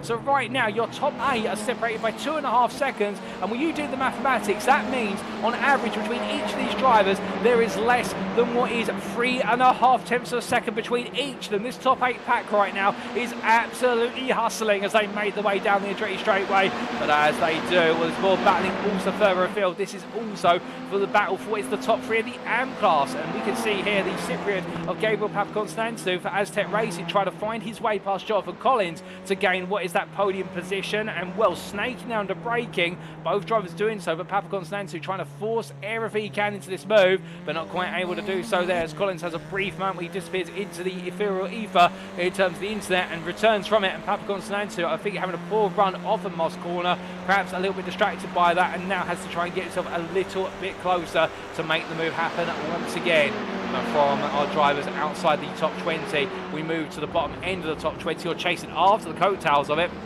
And well, this is the battle for P22 that's being led by Smazascal as he tries to keep Smith and McCain and Osborne behind him. Car into the wall there. Was that Lewis Delmont who's had an impact with the wall? Yes, it is. He's gone around, and Lewis Delmont drops out of the top 20. But what exactly caused the issue for Lewis Delmont? Well, as he tries to turn himself around, here's a quick replay to explain. And we was battling at the time with Jack Osborne through the S's. Too wide they went, and Delmont in the end, I think, just went a little bit too late on the brakes there there and careened on a path with Jack Osborne, and I think it was an innocent error between the two. I think Delmont just wanted to go all in on the move, and Osborne in the end had nowhere to go other than be the car that made contact with.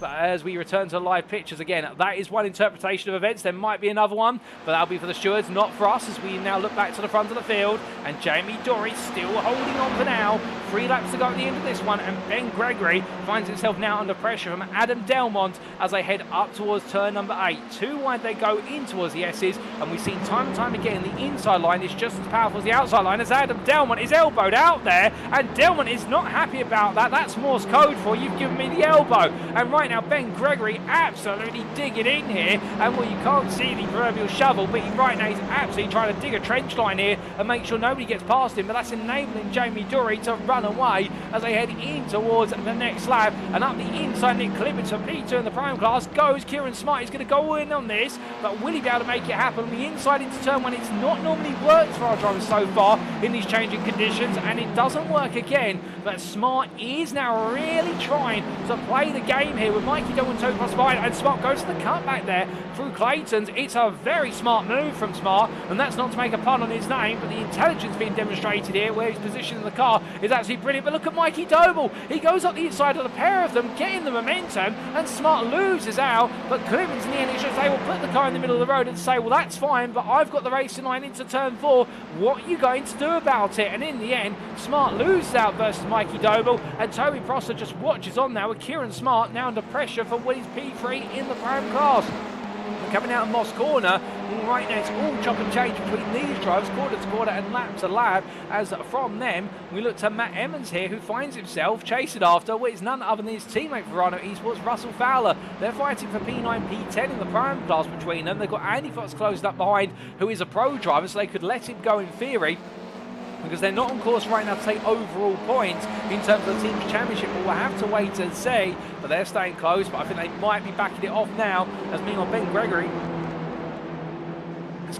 makes his way through the S's there, and well, Colin slow. That's Sam Bradley, who steers clear of the lead pack as best he possibly can. They're very difficult to do at these times, and as they come across line onto the penultimate lap, well, Gregory right now has got Joseph Doble going up the inside, and Doble goes all in. It's a full lunge on the brakes there into turn 1, and goodness me, the number 11 driver absolutely sends it into the opening corner and finally making it stick, it would seem, on that inside line, albeit Gregory's going to try and come back at him on the outside, but Adam Delmont now says, okay, well, if the floodgates are opening, now I'm going to try and make my way through, as he looks around the outside himself here of Gregory in towards turn 3, but then again he can't quite find it. He goes to the cutback here, and that Honda just has so much grip on these corners as he heads on through the right hander. You can see that Gregory struggling in the Elantra as they come into turn 4, and well, Delmont's going to go all in. You can see Joe Doble there still hold it in the middle of the road. Gregory parks it on the inside. Delmont looks around the outside. There's no contact between them, but can Delmont get it stopped? No, he can't quite, and Gregory comes back at him, and Gregory right now fighting for an overall podium position. He's trying to hold on,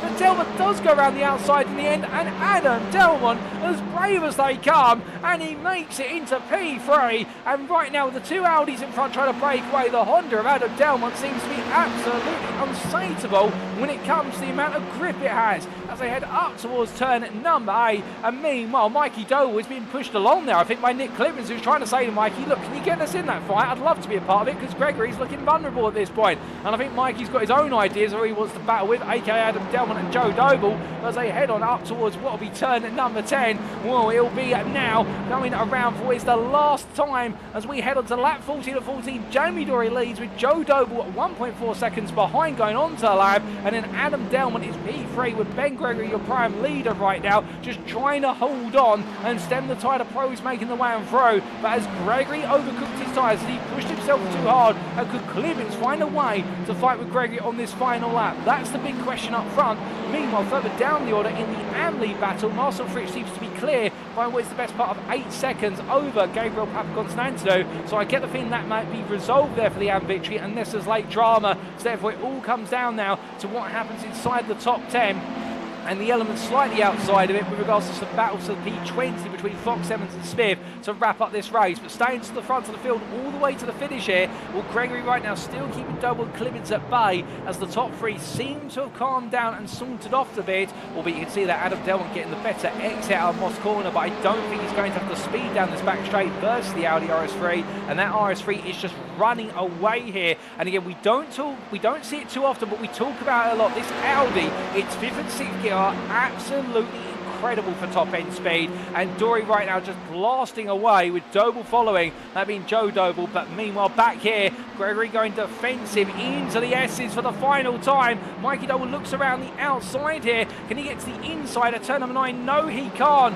But meanwhile, he's not yet been on the top step of the podium, but now he will be as he comes out the final corner. Jamie Dory will be your race 3 winner here today, overall in the Pro class, ahead of Joseph Doble P2. Adam Delman makes it P3 ahead of Ben Gregory, holds on for a P4 overall, and also Prime Victory's best result of the season so far. Mikey Doble P5 in the end ahead of Nick Clemens, the Prime runner-up. Tony Prosser completes the Prime podium ahead of Kieran Smart, who couldn't quite find a way through at the close. Jaroslaw Cebula P9 ahead of Ben Altria. Gavin Goddard is best the rest P11, and then we've got still plenty more cars to come through to finish the race. Duncan Ray's P18 ahead of Russell Fowler, with Matt Evans completing your top 20. But meanwhile, further back, we need to welcome this man home, who also becomes an and repeat winner here today after his victory in race 1 of the season. Marcel Fritsch makes it a second and win in race 3 of today. P26 there for Verano Academy. What a drive from him. Had a Gabriel Papaconstanto in a very heavily wounded Audi RS3, which I think's hit a barrier on this final lap, but he still gets it home for the runner-up spot for Aztec Racing in the AM class,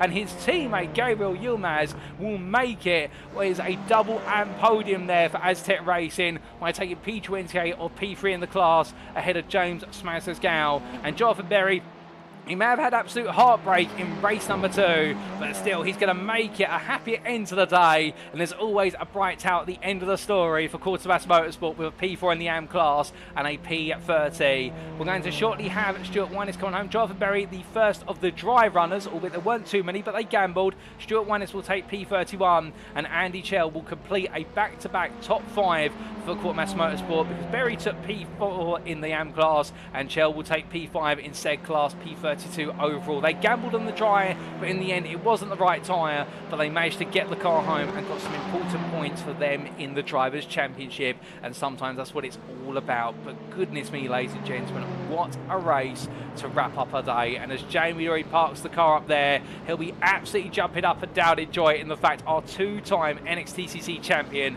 returns to the top step. He has had a drought of podiums and overall victories over the course of the last few rounds in Season 7, but Dory returns there, and Ben Gregory, meanwhile, makes his way down the pit lane and knows that he's taken Prime Victory and a P4 overall. And what a drive for Gregory to do all that under absolutely intense pressure. Marcel Fritsch makes his way on down the pit lane, and we'll know there's some big points today to make up for the damage done in the post-round instant reviews from that last round in Misano. But therefore, it's all about the championship campaign from start to finish. Gabriel Papaconstanto will know the same there. Whilst it was a heavily wounded car, he's made it home, and P2 in the AM class, those points could prove invaluable when the season comes to its closing point. Now, as all our drivers come into the pit lane, well, let's take a look at those race results subject to any stewards' inquiries. And here they are, ladies and gentlemen, for our final race of the day here at the Canadian Tire Motorsport Park in Bowmanville, Ontario. And as we can see, Jamie Dory taking victory for NXTGEN Pink by 7 tenths over Joseph Doble. Doble Sim Racing's driver there, after what has been a bit of an anonymous season so far, definitely has the spotlight on him for this final race of the day in what was a brilliant drive to P2, and Adam Delman as well, having started the day outside the top 20, and in race number 2 having started outside the top 30 to take P3 there for SO NXTGEN Gold. It's been a day that has ended on a positive note. Full Tilt Motorsports Ben Gregory, he'll be a little bit disappointed he couldn't finish on the overall podium, but to be fair to him, he's still taken Prime Victory and a top 5 overall, and those are hard enough to come by when you're a Prime driver, and he'll be absolutely jumping up and down enjoying that one. Mikey Doble P5 there for Doble Sim Racing. Some good points today for the Doble Sim Racing team in race number 3, but races 1 and 2 definitely leaving a lot to the drawing board for the team as a whole, but Mikey finding a way through. Head of Nick Clibbins iRace Esports, your Pro-Am runner-up there, who managed to hold off Toby Prosser all the way to the end for Aztec Racing. Kieran Smart finished P8 for Track Scotland, not quite able to make it back onto the podium, but definitely a strong recovery drive after that difficult end to race number 2. And Jaroslaw Cebula for NXTGEN Pig and Full Tilt Motorsports Bedaltria completed your top 10. Gavin Gardner was P11 best of rest for NXTGEN Ping ahead of Isaac Doble. The double sim racing driver out of the three brothers, not really having much of a presence today, it would be said, with regards to the results, but still keeping his head down and carrying on and picking up some points for an overall top 15 finish. And Daniel Dan in the same there for Goldwyn Motorsport, P5 in the Pro-Am class. The number 17 driver not quite on the run of form that we saw at Misano, but then again a very different circuit here and very different and difficult conditions. Andrew Pike for the Sim Racing Collective finished P14 after a few bumps and scrapes, particularly that nasty crunch with Dan Mould, and then Matthew Sheraton round off the top 15 overall for Aztec Racing the 390. Alex Meredith finished P16 ahead of Jake Pitt, with your top 20 being rounded off by Duncan Moraes, Russell Fowler and Matt Emmons, with Fowler getting the upper hand in the little competition between himself and his Verano Esports teammate Emmons. Andy Fox was P21, just behind them and ahead of Sam Smith by a second, with Alan McCain P23. There was Jack Osborne and Benjamin McCluskey who completed your top 25.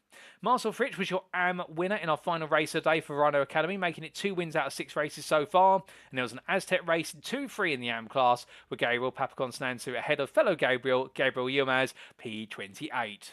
Your top 30 was rounded off by James Smasserscout and Jonathan Berry, with Berry taking P4 in the AM class there for Quartermass Motorsport. Then we had Stuart Winus and Andy Chell, the last of your lead lap finishers, round off the field to P32. It was a lap down the end for Sam Bradley, Wayne Douglas, Michael Lees, Sam Van Olst, Gilberto Struck, Sean Doby, and also there we did see a lap down for what was, I do believe, in fact, 2 laps down for Mark Kent. 2 laps down as well for Jonathan Collins, who completed your top 40, and also Lee Horn there, P41. And we did see 2 laps down for Reese Watt, 3 down for Josh Brown, and then it was 5 laps down for Lewis Delmont, who will be classified as your last finisher, as he did complete over half the race distance, even if his race ended up in the wall through the S's right at the close. Dan Mould and many other drivers here we listed as non-finishers, and to go through all of them as they didn't complete over half the race distance, they do include Dan Mould, Eduardo Gonzaga, Kevin Smith, Lewis Mason, and I believe that was your finishing order with 48 starters and a grand total in the end, ladies and gents, for 44 finishers, of which we did see 32 finish on the lead lap. What a race, no doubt about it. And that brings to a close all of our racing here today at the Canadian Tire Motorsport Park. And well, that's only 2 rounds in, and these changeable conditions are definitely shaking things up and down the field. It'll be interesting to see how the championship standings stand across all 4 of our championships after this second round, because I suspect, especially in our drivers' championships, everything will be completely shaken inside the pot. But we'll come to that at a later point in time, because right now we need to take a step away for what is preparation for our post-round interviews with our volunteer drivers, and we'll be back for those in approximately 12 to 15 minutes time, ladies and gentlemen. Don't go anywhere, you won't want to miss them. We will see you very shortly.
Alrighty, ladies and gentlemen, without further ado, it is time for our post-round interviews. And whereas in round number 1, we primarily focused on the AM class, today we're going to mix things up by talking to a majority of Pro-Am class drivers. But firstly, we need to hear from a pro. And we need to hear from a pro who found his way back to the top step of the podium come the final racer today, and that will be NXTGEN Pink's Jamie Dory, the number 13, who indeed, as the series organiser and two-time champion, it's always great to see him back at the front of the field, and we'll get to hear the inside story there from his day at Canada, after which we'll be coming to the Pro-Am class and some phenomenal performances from both Track Scotland's Stuart Wyness, and we'll get to hear the story there of a race 1 to be dreamt of, and a race 2 that was a nightmare by comparison before that absolutely changed in race number 3, and we'll be coming to Benjamin Gray from Full Tilt Motorsport in the Pro-Am class as well, who had a great start to the day, a challenging race 1 and 2, but ended on a high in race number 3 and a battling race number 3 at that.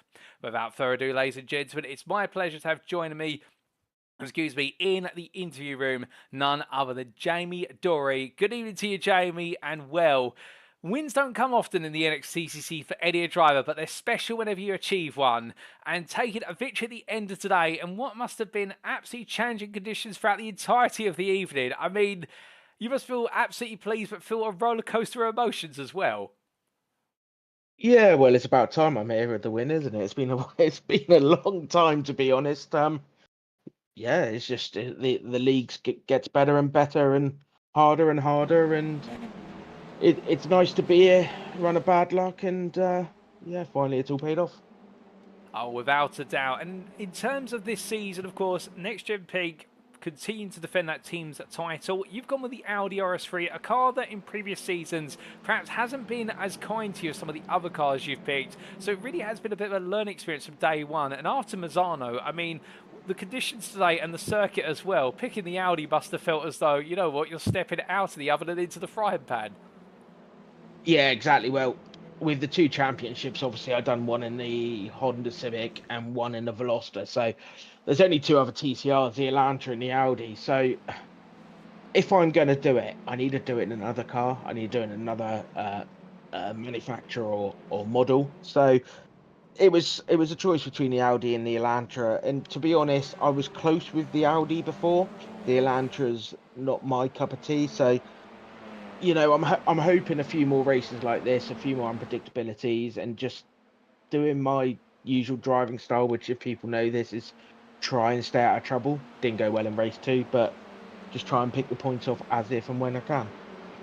Well, indeed, staying out of trouble being the plan, like always. And talking about staying out of trouble, let's talk a little bit about qualifying. A highly troubled qualifying session. The fact that the circuit was getting faster and faster, and we started off on the opening, what was the first lap set by drivers, in the 37s through to 35s. By the end of it, we were in the 29s. It looked like it was a qualifying session whereby you just had to hurry to get round and onto the circuit, whereas at its driest at the very end. Yeah, I can tell you. Well, my plan was I was going to go out and just set a lap on the wets because it was wet. They weren't ideal. The Audi seems to struggle with the low end torque more than the other cars in the rain. So just to set a base in the wet and then go forward to the dries as the track dried out. Me being stupid, I suppose.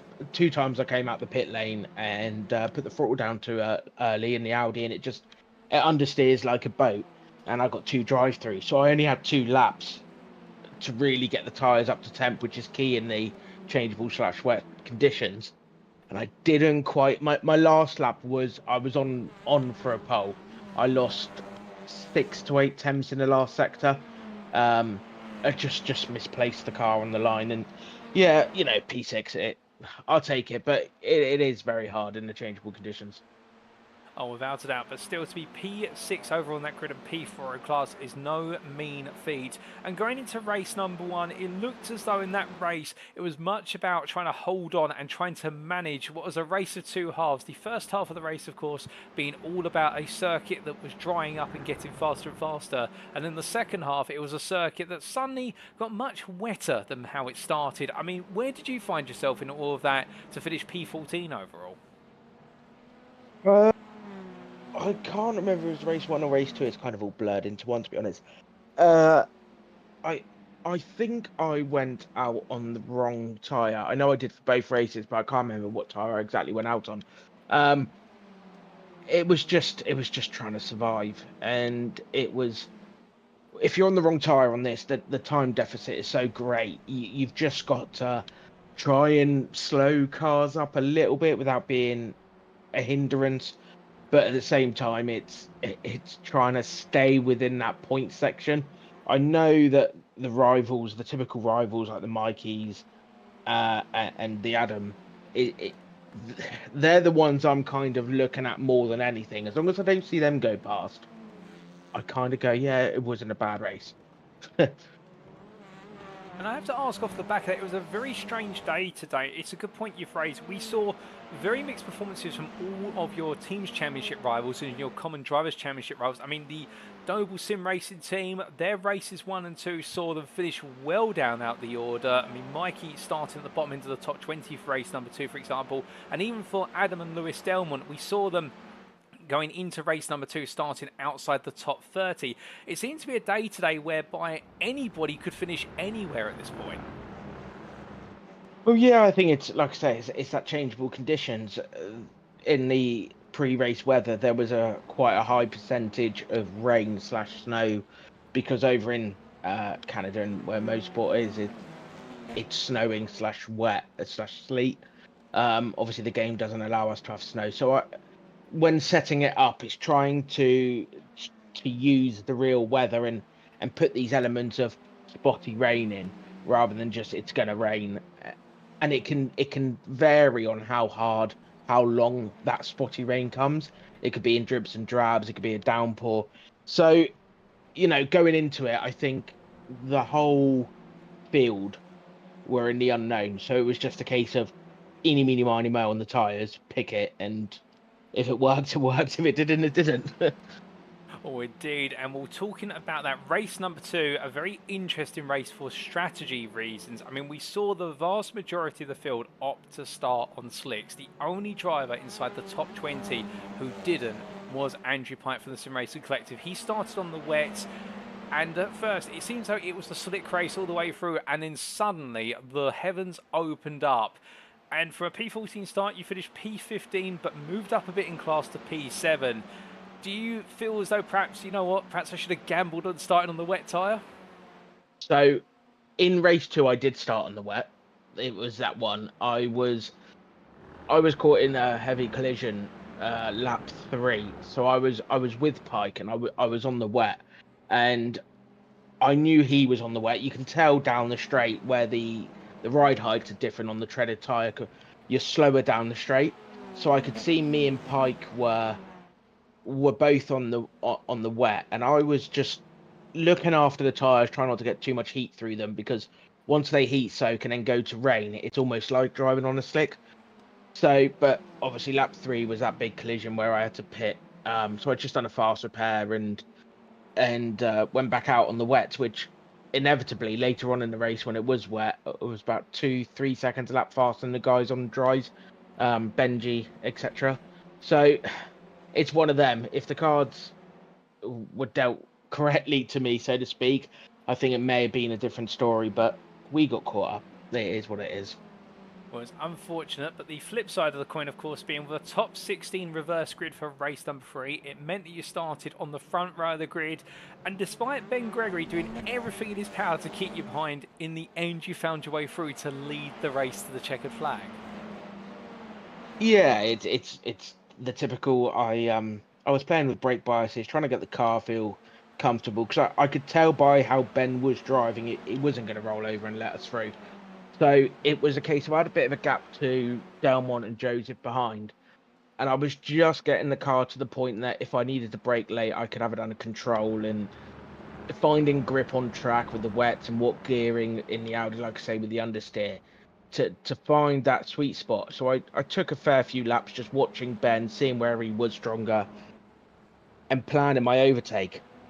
In the end, I started to get decent lines and braking balances, and yeah, managed to make that move, and then just drove at my own pace and just watched them battle behind. And when they were battling put a quicker lap in and then back off and just bring the car home. Like I say, in this championship, as you know, and everyone who's watched it for a long time, every single point means a lot. It's not worth going. It's not worth putting a car in that risk just for the sake of for a place, when at the end of the season, you know, a DNF is worth a hell of a lot more than, you know, gaining that point or losing some points. Oh, without a doubt. And whilst it is the early stage of the season, 2 rounds complete, still 8 to go. It's been an incredible season so far. And in the overall Drivers' Championship, we've really yet to see yourself get your title campaign underway. But in the Teams Championship, NXTGEN Pink are starting to break away a little bit early stages. Is there a growing confidence within the team, or is it just a let's wait and see from round to round?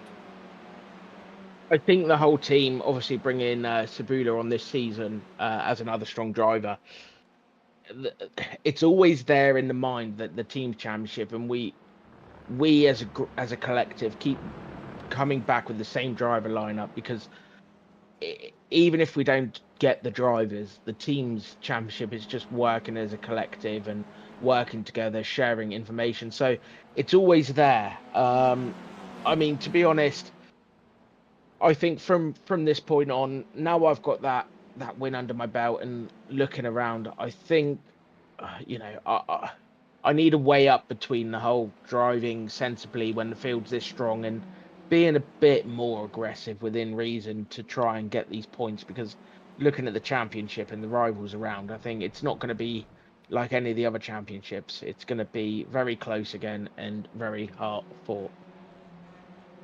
We look forward to seeing whether your prediction comes true as the championship goes on and on. But of course, 2 rounds in, we now move to round 3 in a week's time. We head to Portugal for the first time in the NXTCC's history. The Portimao circuit awaits. How are you feeling for what could be a little bit of a warmer climate, perhaps? Yeah, I mean, today's race was on the lowest temperature iRacing could produce at 18 degrees track temperature. So you'd hope Portugal would be a little bit warmer. Saying that, I think it's still gonna could be cold, or potentially could be cold. Algarve's a bit of a hit and miss. I haven't done many laps around it. I know the track. I think, thinking of it, the Honda will probably go strong again. But yeah, you know, that long straight into turn 1, surely that's got to be for the Audi, hasn't it? Let's be honest. Well, very true. It could be a drag race for you to win and then try to hold everyone behind for the rest of the lap. But we are all waiting to see how that plays out in a week's time. But just before we do let you go, Jamie, is there anybody you'd like to give a shout out or a thank you to live on the broadcast tonight? Usual lot, you know, everyone behind the scenes who does all the things, points and that, cars for the promo. Yourself, Paul, for the comms, as always, NXTGEN, and all of the drivers that participate, because, you know, they make a good spectacle, and we keep getting stronger every year. That, you know, 8 seasons of this, and we're filling up a complete grid of 50+ cars in the space of 4 days. So keep the ball rolling, keep thinking, keep going forward, and yeah, we should all be good viewing for a bit. Oh, 100% with you there, Jamie. And as always, an absolute pleasure to have you join me in the interview, particularly off of the back of an overall win. Well, Jamie, it's been a pleasure, and congratulations on the results today, and we look forward to plenty more in a week's time in Portugal. Until then, have a great rest of your evening. See you next time, Paul. Thank you. So hearing that there from Jamie Dory, a very happy Jamie Dory as well to return to the top step of the podium. And as he mentioned there, he's had quite the absence of being on that top step and taking overall victories, let alone overall podiums, but doing it today and doing it the hard way. And we saw earlier on the replay footage in the background making its way around the outside of what was there, Benjamin Gregory, into the S's to make the move stick. But talking about his day as a whole, the changing conditions really being the big factor over the course of the race at Mosport. Motorsport. And in qualifying, nailing qualifying despite 2 drive-through penalties needing to be served and not quite having the time that he wanted out there and missing out on a pole lap in the end through an error on what was his final flying lap. But still, it's the way it went, and to put himself P6, races 1 and 2 then ended up being about managing the racing around him, and race 1 saw him fall to P14, but that's the way it went. Race number 2, luck was not on his side, and an early instant took him out of contention when he was on the wets alongside Andrew Pike, and what could have been perhaps if we'd seen both drivers out on the wets. Would they have spent as much time fighting each other as fighting their way through the field? Well, that's the big what-if question that we could only know the answer to. But in race number 3, and earned the right to start on the front row of the grid for that top 16 reverse grid, we saw Jamie Dory back at his best, fight his way past an absolutely dogged and determined Benjamin Gregory, but in the end there was only one driver who could bring it to the checker flag, and that was the number 13 Audi RS3 from NXTGEN paint of Jamie Dory. And reflecting now on the fact that it's early stages in the championships and expecting the team's championship to go to the wire come the end of the season, but feeling happy with the consistent lineup at NXTGEN Pink and with the bolstering of the team with Jaroslaw Cebula, it does look as though right now, as we'll see shortly with the provisional championship standings after 2 rounds, the NXTGEN Pink are going to be the early favourites on to beat as the season evolves. But with that, ladies and gentlemen, we come to our second interviewee, and we're going to be coming to none other than Stuart Wynis, and we'll be hearing from the Track Scotland driver very shortly on what today has been an absolutely brilliant day in the racing for the team. And well, you can imagine that Wynis will be feeling quite confident that as time goes on, the results are only going to get stronger and stronger. But let's hear from the man himself and his thoughts on the racing today, as he now joins me in the interview room. Good evening to you, Stuart. And well, what a day today, not just for yourself, but for Track Scotland as well. A 1-2 in race number 1, a race 2 which was a double top 5, albeit a bit of heartbreak perhaps of what could have been. And race number 3, a bit bruised and battered on your end, but still for your teammate Kieran Smart, another top 5. All things considered, you must still be smiling out of it all. Yeah, evening Paul, evening guys. Yeah, a wee bit of rain spices everything up and seems to work good for Track Scotland. Maybe it's because we're Scottish and we always drive in the rain, so maybe that's what's helped us tonight. But yeah, it's been good.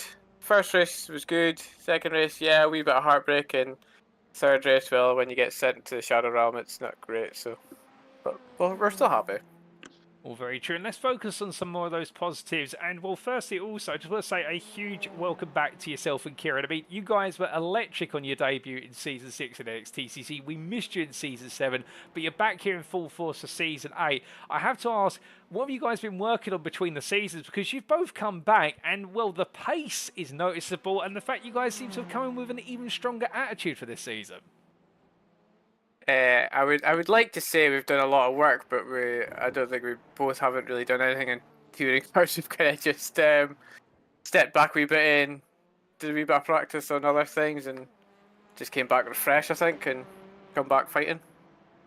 Well, that's absolutely fair. Sometimes you just need to take a step back, and that can be what does it and flicks the switches. And speaking of flicking the switch, in qualifying, a session which was all about a drying circuit and trying to be out there at the last possible moment. We saw a P12 from yourself, P5 in class. How was qualifying for you? Yeah, if I'd switched on early and got onto the slicks and didn't put into the barrier in my first lap out, I think maybe I could have been slightly higher.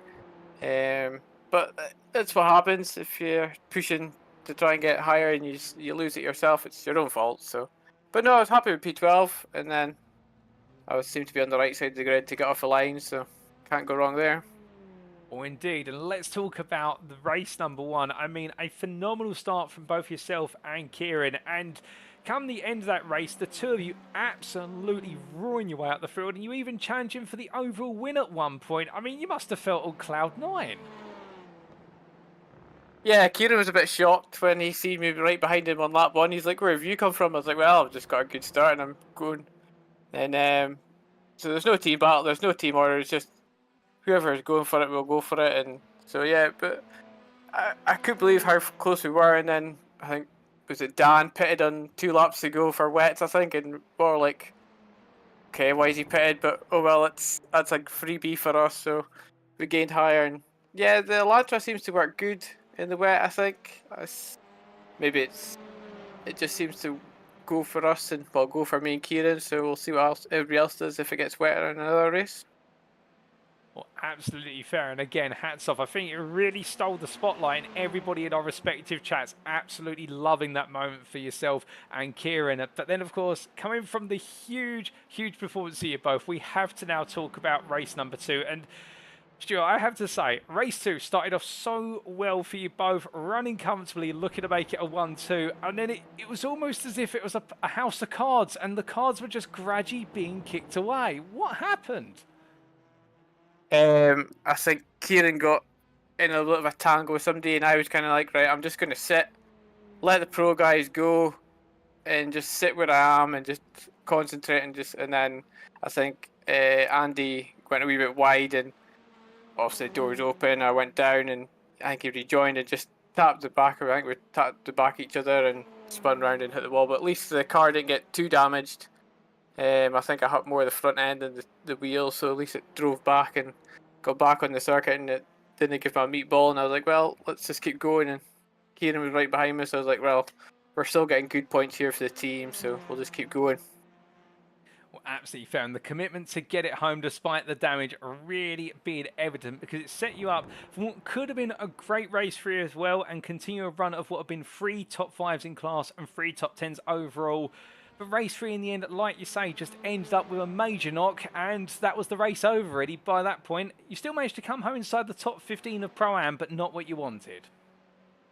No, I had a run on Sam down into turn 2. And I was in front of him, and I think I had a wee wobble. The back kind of stepped out, so slightly corrected it, and I think he just had a wee bit more pace and just the contact and put me straight.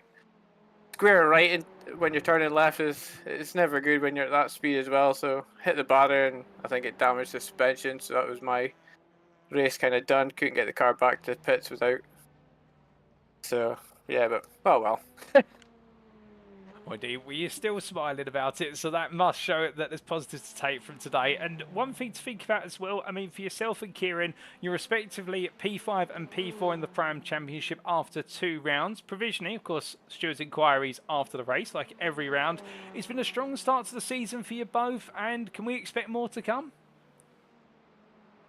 I'm glad that we've moved. Well, I've moved up from the points from last week. Last week I didn't have the best of rounds.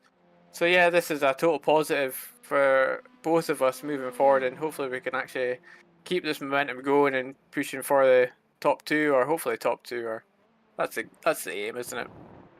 Of course, it has to be. And well, speaking of aiming for top 2, or perhaps another 1-2 in a week's time, we're at Portimao next week, a circuit that's very new to most on iRacing. But how new is it to you guys? It's very new to me, but I think Kieran's done a few races and also GTs, so he might give me some tips where to go and where the track actually goes. So we'll wait and see. Well, we look forward to it. But Stuart, just before I do let you go, is there anybody you'd like to give a shout out or a thank you to live on air this evening? Probably just the Track Scotland fans, and probably my brother and a few other friends, so we'll get there.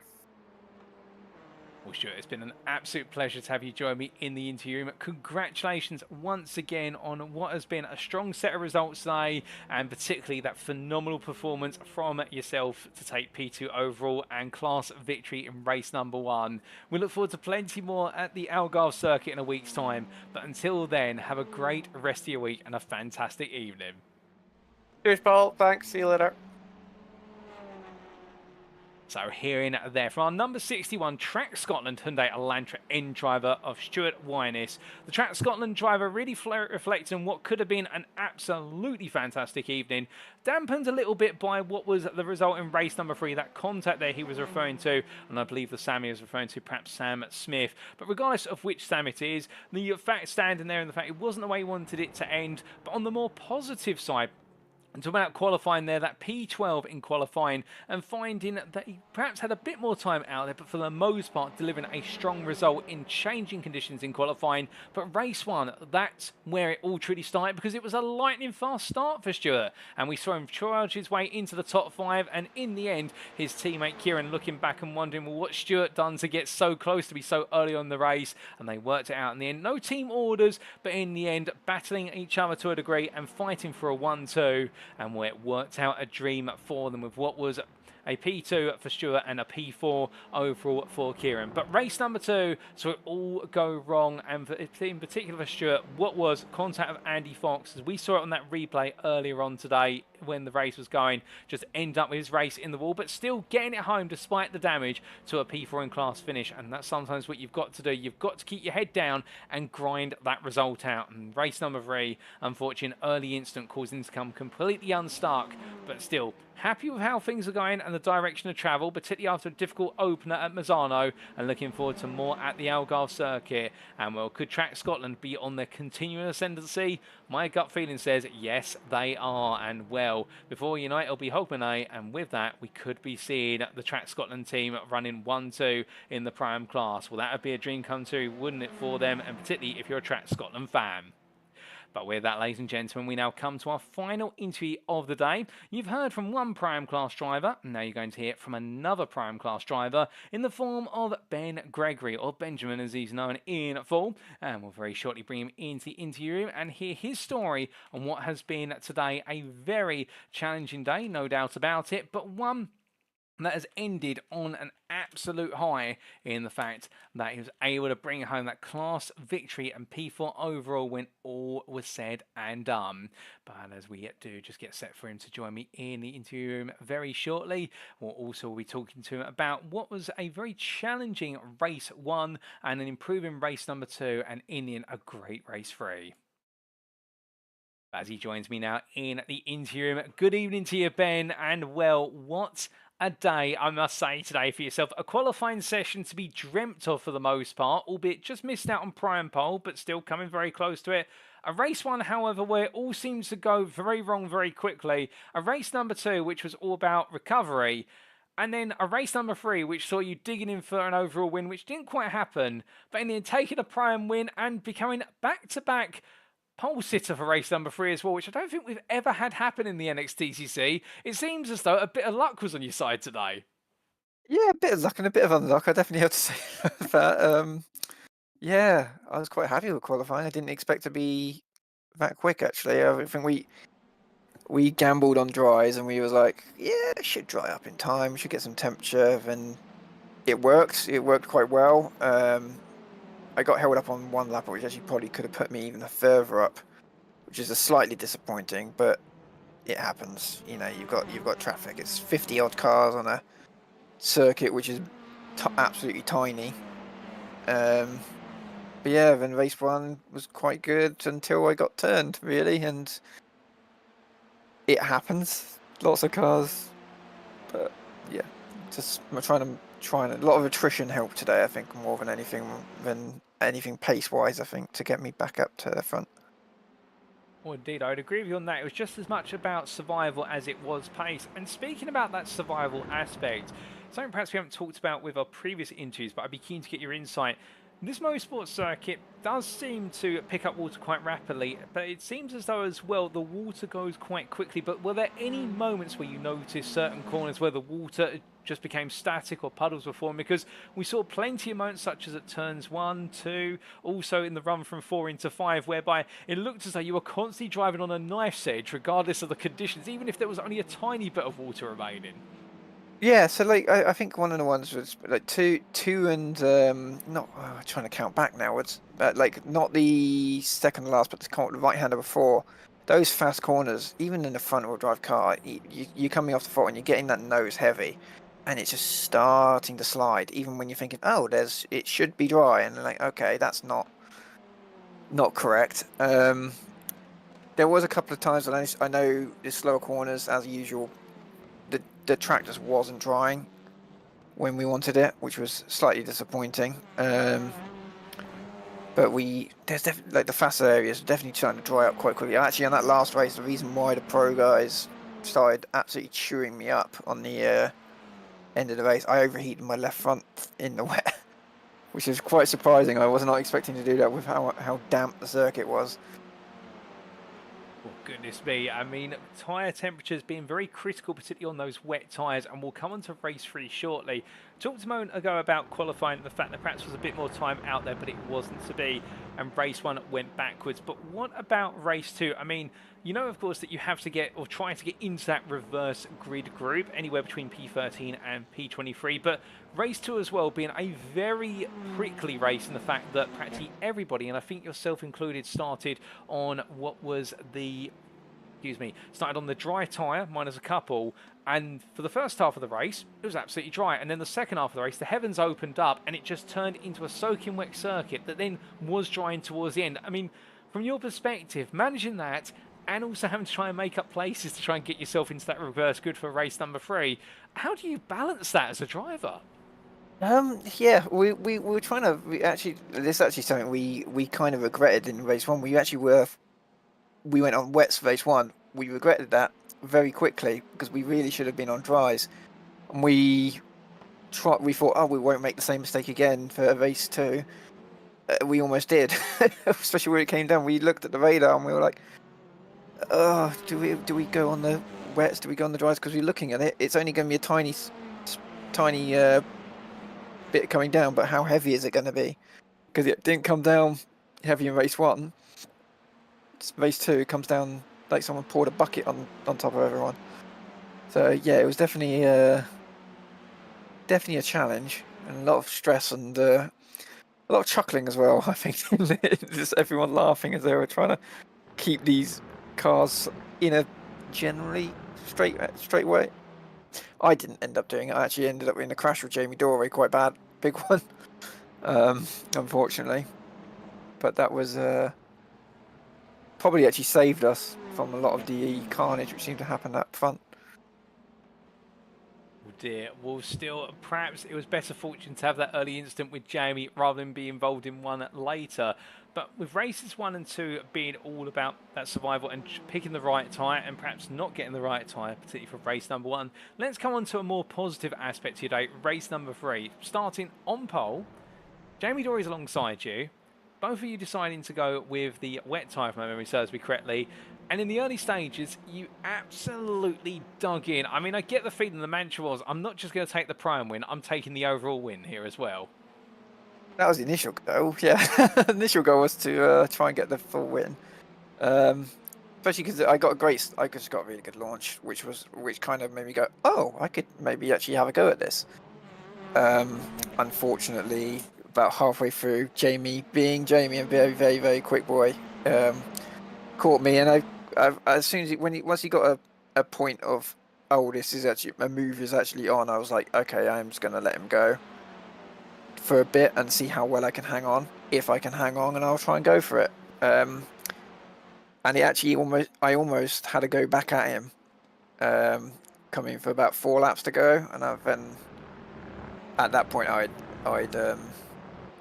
cooked my tyres, and then the 2 guys behind had a field day trying to get past me. But I tried my best for a podium at least, but again couldn't do it, unfortunately. P4 was about as best as I could get with just about holding up Mikey. So, well, I was going to say, when you do have a 3-time NXTCC champion and BTCC Jack Sears champion before Mikey Doble behind it, you managed to keep in mind, that's no mean feat. I mean, does that add a little bit of pressure as well, knowing that you're surrounded by drivers in the pro class and some real-life racing drivers as well, and they're throwing everything at you to get past to chase each other? fortunately, no. I've actually had a decent amount of experience with this with previous touring car leagues where I've been against Ash Sutton, Dan Rowbottom. Before we've had for like the IMSA pro drivers in GT3 league. So when we've had multiple classes like this, so having racing around. Sort of like the faster drivers and knowing I'm not classified with them is kind of, I'm used to it. I like getting I like baring my fangs a little bit and trying to see what I can do. It's quite fun to rattle the faster guys' cages occasionally. Oh, I'm loving it. I love that confidence there. That's what we like to hear. And well, speaking about baring your fangs every so often, how are you feeling about sinking your teeth into Portimao in a week's time? I'm terrified. So I'm really bad. Last time I drove it was LMP3 cars, and I'm just not great with it.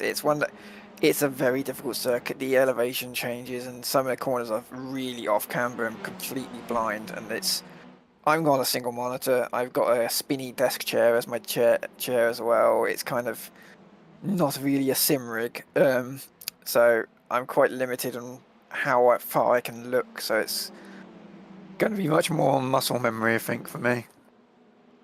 Well, we look forward to seeing whether you can grind out a solid result there, despite your perhaps reservations at first. But a week is between now and then, and a bit of practice could go a long way. You never know. But just before we let you go, Ben, is there anybody you'd like to give a shout out or a thank you to live on the broadcast tonight? Yeah, thank you to the guys at Full Tilt for allowing me to join them. I'm actually not a mainline member of their team, so I've sort of like hopped along for the NXTCC, which is nice. Thanks to my main team for letting me do it, which is also the main team boosted for letting me do it properly. And thanks to everyone on track as well for being absolute legends, and you guys for running this series. It's been a lot of fun, even though I've only been in for a season and a couple of races. It's been a fantastic time. We absolutely love having you on the grid, Ben. There's no doubt about it. I'm sure many tuning in would say the same as well. But with that, thank you for joining me in the interview room this evening. And we look forward to seeing plenty more from you in round 3 of the championship in a week's time. But until then, take it easy. Savour the moment of that victory of the final race of the day. And we look forward to plenty more from you in due course. Cheers, man. So hearing it there from Ben Gregory, our final interview of this evening, and a very, very happy Ben Gregory, I can tell you that. And whilst he may not be a fully fledged member of Full Tilt v Motorsport, as he mentioned there, I get the feeling right now, if they're not already offering him the proverbial contract to become a fully fledged member, then they will be doing so soon, given the way he's been driving so far this season. But that aside and whatnot, it's so great to hear his calm, cool collectedness in being in the company of pro drivers over the course of what's race number 3, and the fact that it doesn't faze him due to past experience, and he sees it as an opportunity to really show what he can do and give it everything. But at the same time as well, not wanting to push his luck too hard, finding a balance. And sometimes that's what you have to do as a pro driver. You want to show to the pros what you can do, but you don't want to do it too much to the point of risking throwing away a great result. And a great result needed to happen, given the fact that things didn't go right in race 1 with that contact with Jamie Dory. Race number 2 was all about the recovery effort in the very challenging conditions. And, well, in the end, all he had to go on was race number 3, with fortune coming his way to put him on pole for that race and just taking it from there. But sometimes you have to take what you can get, and, well, with qualifying offering him a great opportunity, that opportunity just didn't quite come about the way he wanted it to. But still, there are plenty more rounds to come for our Pro-Am driver. And at Portimao, we mentioned there the fact that he's not feeling too good for the circuit given past experiences, but time goes quickly over the course of the NXTCC, and this time next week, you never know, Ben could become another Pro-Am race winner there. We'll just have to wait and see how the week's worth of practice plays out and what's in store for our drivers in Portugal.